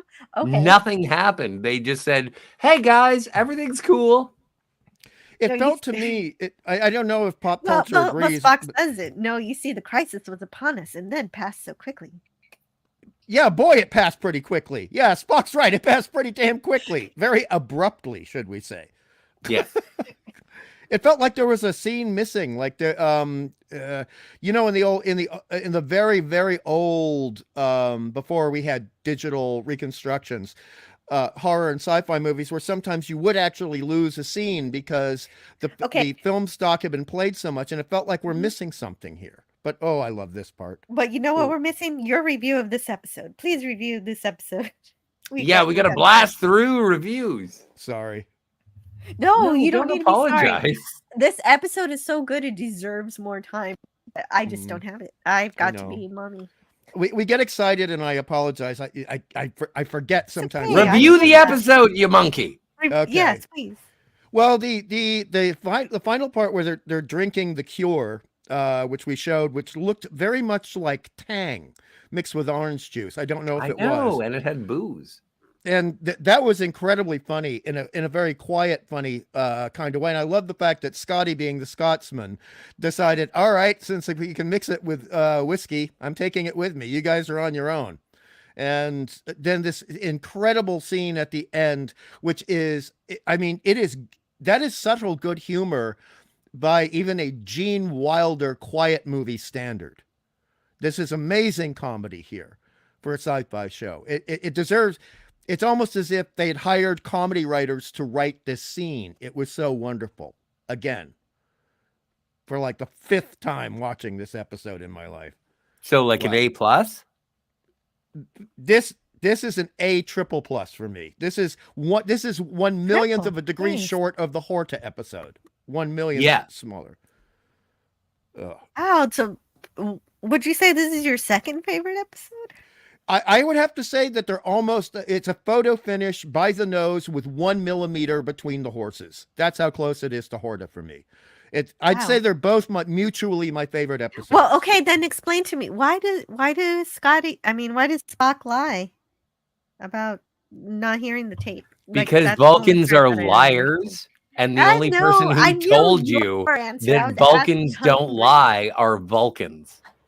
That's a good point. Yeah, I was thinking about that. Spock never lied. Yeah, no, because Vulcans Bones lied, and then Spock just said, "Oh well." He only said a partial sentence and then stopped. Well, so he didn't lie. It's just he didn't tell the truth. Technically speaking, technically and emotionally, he was under orders to do that because of Kirk's final directives in case he was dead that we saw about 10 minutes earlier. I don't buy what you're saying. No, I don't pick up what you're throwing down. Okay. You're the headcanon guy. You can't say that to me. No, well, come on. No, I just disagree with your headcanon. I'm not trying to punch you in the, I'm okay I'm not going to the swing set after school. You know what? Scotty, why is your avatar as if you're away? Because you're not away. But, well, it's all I want for Christmas is you. But what the problem... I didn't want to get into the argument about whether or not Vulcans lie because they very clearly can and they very clearly do. They're really good at it. But I do like the idea that maybe he didn't exactly lie, but he did hide the truth. Why did he hide the truth? What is the purpose? Like, it's funny, it's cute, but why does it happen? Well, because it's the human thing to do to reaffirm the relationship between Leonard and Spock. it's also the And logical thing to do. It's the I logical think- thing to do after all the Tell me stress the why. crew has just been through. And Kirk, they just got Kirk back, who probably thought he was dying at the time. It's the most if Spock, as a half Vulcan, half human, is trying to learn the human condition, this was a logical thing for him to pursue and try to enjoy a moment of humor, which was foreign to him. I And thought it still was a way produces. of saying without saying. Yes. We never gave up on you. We knew you were alive the whole time. I agree with that too. I don't think they're I exclusive. love that. That's great. Well, and Okay, also I think that that works there for is me. a certain level of balance that happens when Kirk believes that he is dead, and he says to both of them, "This is why I value both of your friendships." And I understand that you guys are, you get pissy with Okay. one another. Okay, I'm sorry I asked the question, but I had to ask that question because I had no idea. And I love all of your answers. And now I need your review, Scotty. What do you review this episode? This is A with all the pluses. This is top 3 episodes of Star Trek. This is one of those episodes of Star Trek that if I were to introduce Star Trek to a person, I would say this is one of those episodes that you should watch. That's my review. A with all the pluses. And great, thank you. And pop culture curator. I'd What do say you A give plus. A plus. Third Mhm. season diamond in the rough. Excellent is. character episode. Excellent writing. No B plot. I have to no subplot. No B or C plot or D. It's a tight episode with excellent pacing. Special effects, I think, were amazing at the time, and I do prefer the original effects as well. Thank you, Jill. Appreciate it. Absolutely. And I give it an A plus too. I can't believe that this is a season 3 episode. It's just know. absolutely just so much Oh, fun. we got to So check the good. poll and see what asshole gave it an F. Oh, did Well, Gorilla's not here did today, that? so Yeah, that would've been no, Gorilla you're right, doesn't you're right. necessarily. It's Well, gotta but be I'm Stone still reviewing Scotty's vote. Yeah, We no, didn't- I'm sorry. Okay, yeah, you should be sorry. because I'm trying to get my review. Anyway, but it Hungry, understands A+? this. Wait a minute. No, we already had hungry. I'm trying to. What is the matter? I with you? can't get enough of Hungry. Are you okay? So I know I want to hear more from Hungry too, but I just want to say that this script understands this crew to such an extent. I'm glad somebody said it feels like there's a scene missing. I bet you there was. I bet you that she wrote a whole ton that just couldn't be fit in the episode, and I again go back to the Mark Cushman book and see what was missing. It understands the crew to such a great extent, the dynamic between Spock and McCoy. You're never really too sure how much of it is McCoy's normal curmudgeonness and how much is it the space madness, and how much is. And I think McCoy's criticism. I mean, sometimes it seems like it goes a little too far, but the effect of the space that it's having on people is the excuse for the actors to go off a little bit, and they do, and it works for this episode. And plus there's amazing screen time for Chapel, Chekhov, and Uhura. We get a mysterious area of space that causes interdimensional shifts, so the illness portrayed in the episode does effectively rely on completely science fantasy notions. However, it very easily sucks you into that phase. It makes you believe it because of the character interactions, making everything seem so real, despite how fantastical the phenomenon is. And so that's why my only problem was the lie at the end, and you guys solved that for me. So the A+ stands. And that's my review. Gorilla has a comment in the chat. Yes. I was here. Gorilla says, I am here. It's an F, and I forgot to vote. Well, I haven't closed the poll yet. I'm gonna close it in just a little bit after I get through the chat a little bit. And even if you didn't, even if you didn't respond, Gorilla, we knew you were here in heart. Anyway, I actually am gonna end it now because I need to. I'm just so happy Gorilla learned how to spell. Thank you, everybody. Hit the like button, minute. subscribe if you haven't done so already. Wait a minute. You handle Check that, out- Jill. I'll be right Calm back. down. I just got to look at something. I'll be right back. All All right. right. Bring up the effects, the difference. Oh wait, Hungry's leaving. Where did He Hungry just go? said he stepped back for a moment. Oh, He no, will be because back. I'm Are you gonna gonna? show him. Do you have time to show the effects? No, I don't. No, but we I'm gonna do don't. it anyway. Oh, I have okay. to because I can because he was groaning this whole time. We have to. Okay. There's Well, no he was choice. excited. I don't blame him. I understand. I was really looking He forward came a to getting little out of late, here yeah. at 4. Okay, well, you can leave anytime you want, Scotty. You gave your review. You can go now. Yeah, I Is can there leave. anything you want to share and leave? Do you wanna Oh leave? no, Because I I was don't wanna just gonna hold send you. a dick pic, but I'm not gonna do that What? now. Okay, just tell us what you want to share, and you can leave. Everyone okay, should so subscribe to Cinema Gulp and Phantasmagorium and Anti-Derivative Jill and Pop Culture Curator, and I'm Mhm. sure there are other people I'm forgetting. Gorillas, Random Thoughts. That's him. Yeah, Gorilla's Brand. Yeah, just so subscribe to all our friends and everything, and follow Scotty R37 on X. Yeah, Twitter. no, if you have an opportunity, you should probably, cancel your subscription to X. Who subscribes to X? That's crazy. I Just to get do. the- I'm like, what- that's the thing. Really? That's crazy. Well, because I have an X he's just- account. he's just making you pay for features that Twitter I gave don't to you pay for free for it. before. I don't pay okay. for it. Oh, Why? that's good. What Okay, so kind of here's an the- idiot would pay for X? Where's Hungry? Because he wanted to see. Oh, I'm back. I'm back. Here's I'm the back. original effects versus the CGI effects. I just wanted to step through this because the difference between the Defiant Oh, that's with the very original different. effects and the CGI. I love the prefer original. the- I don't mind the newfangled one here. It's not yeah, that's not as bad as I anticipated. I'm gonna have to watch it again Ooh, with the new effects. bloody low battery. Oh no. That's so what that's the the dildo Tholian lady said. No, don't, Scotty. No.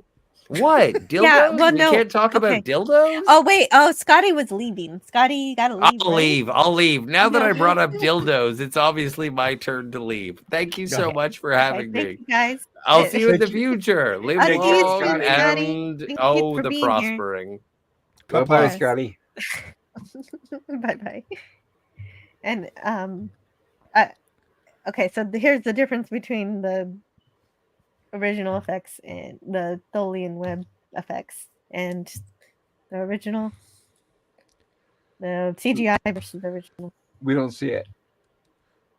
Oh, right, because of this button, Thank you, There we not that Fiona. button. Fiona's a purist as well.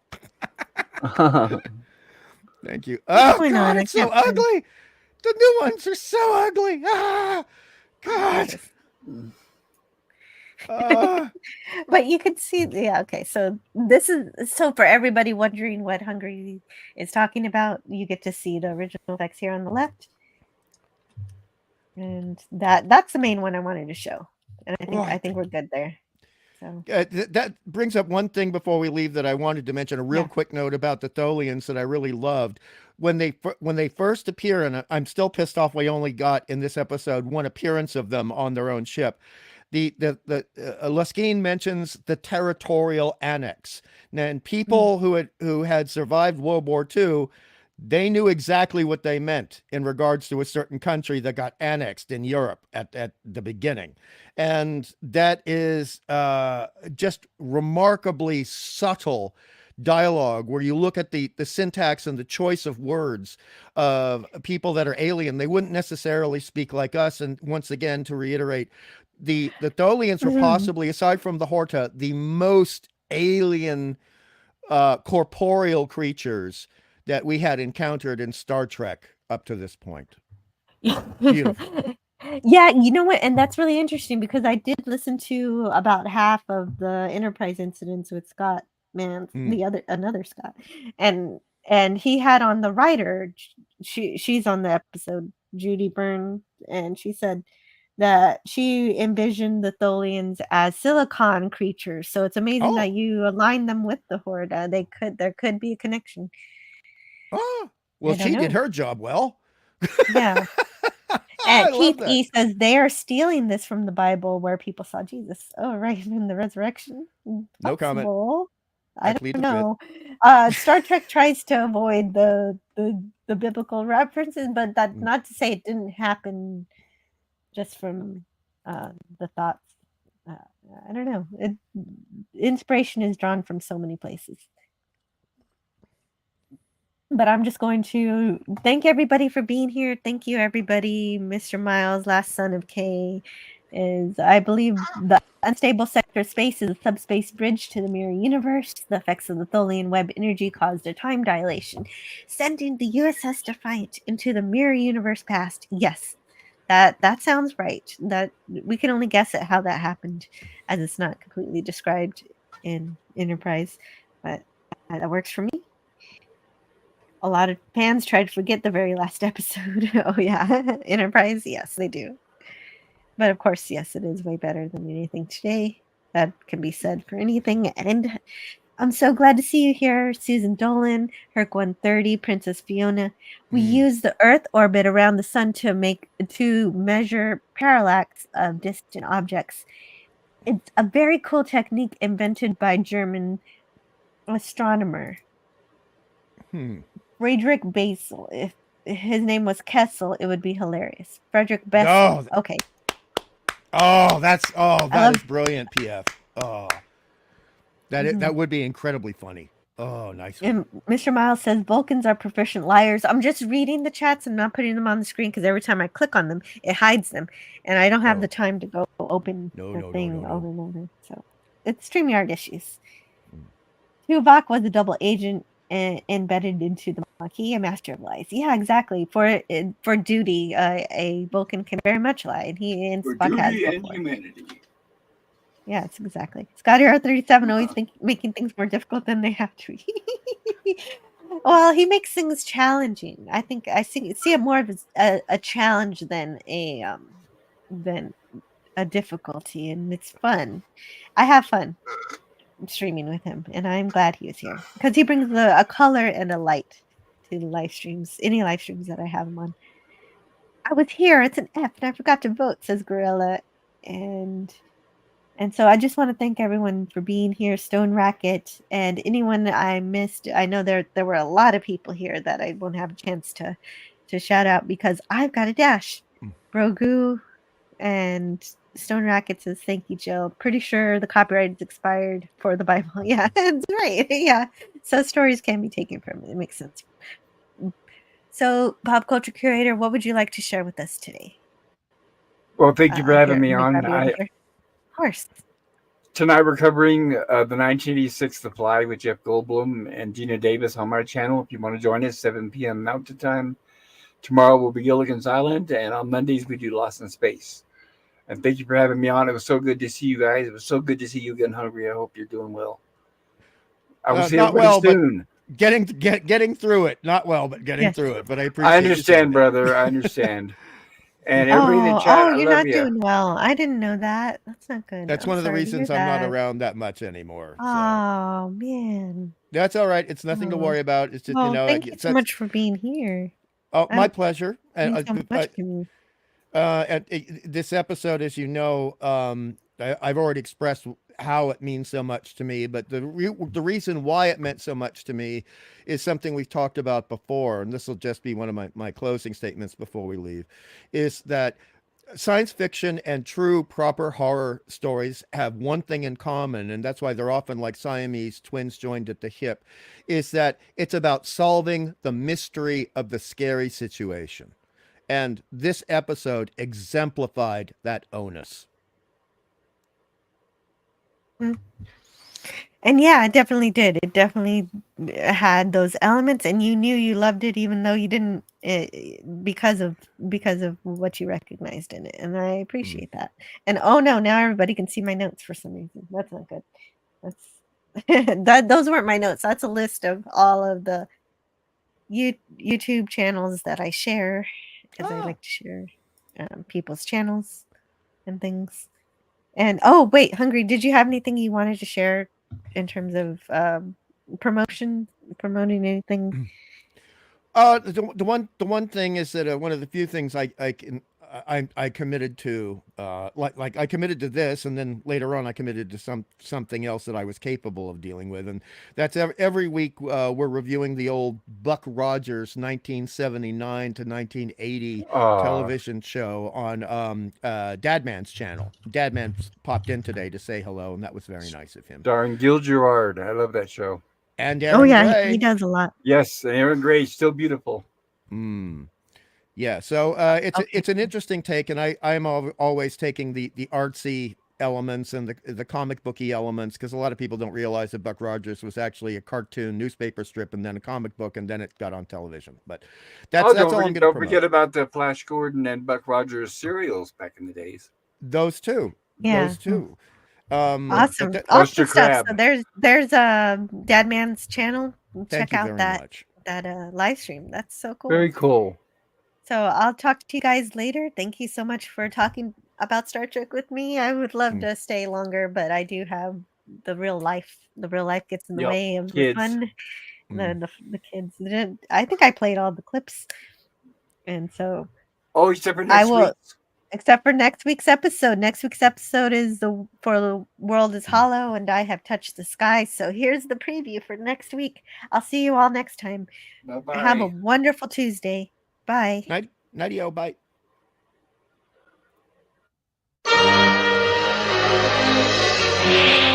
He has a year to live at the most. Who is it? The ship's chief medical officer. You.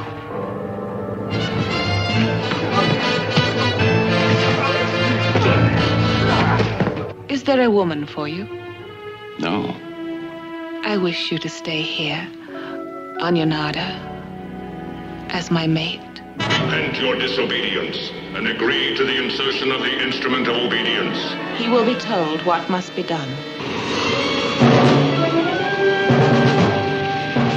Temperature 111 degrees and rising. You've located the controls? No, but I've seen the book that contains all the knowledge of the creators. I will have you put to death. Help him. Until you are dead, he will think of you and disobey. I will see you die. Kirk and Spock have committed sacrilege. The punishment is death. All right, move along. Done. Stop it. Get off of the things. Go outside. Get some food. It's like, it's a time of day where you live. Go do something. Shut up, Snoopy. I don't care. You smoke too much. Let's go. Let's go adventure. Let's go explore. And the ways our differences combine to create meaning and beauty.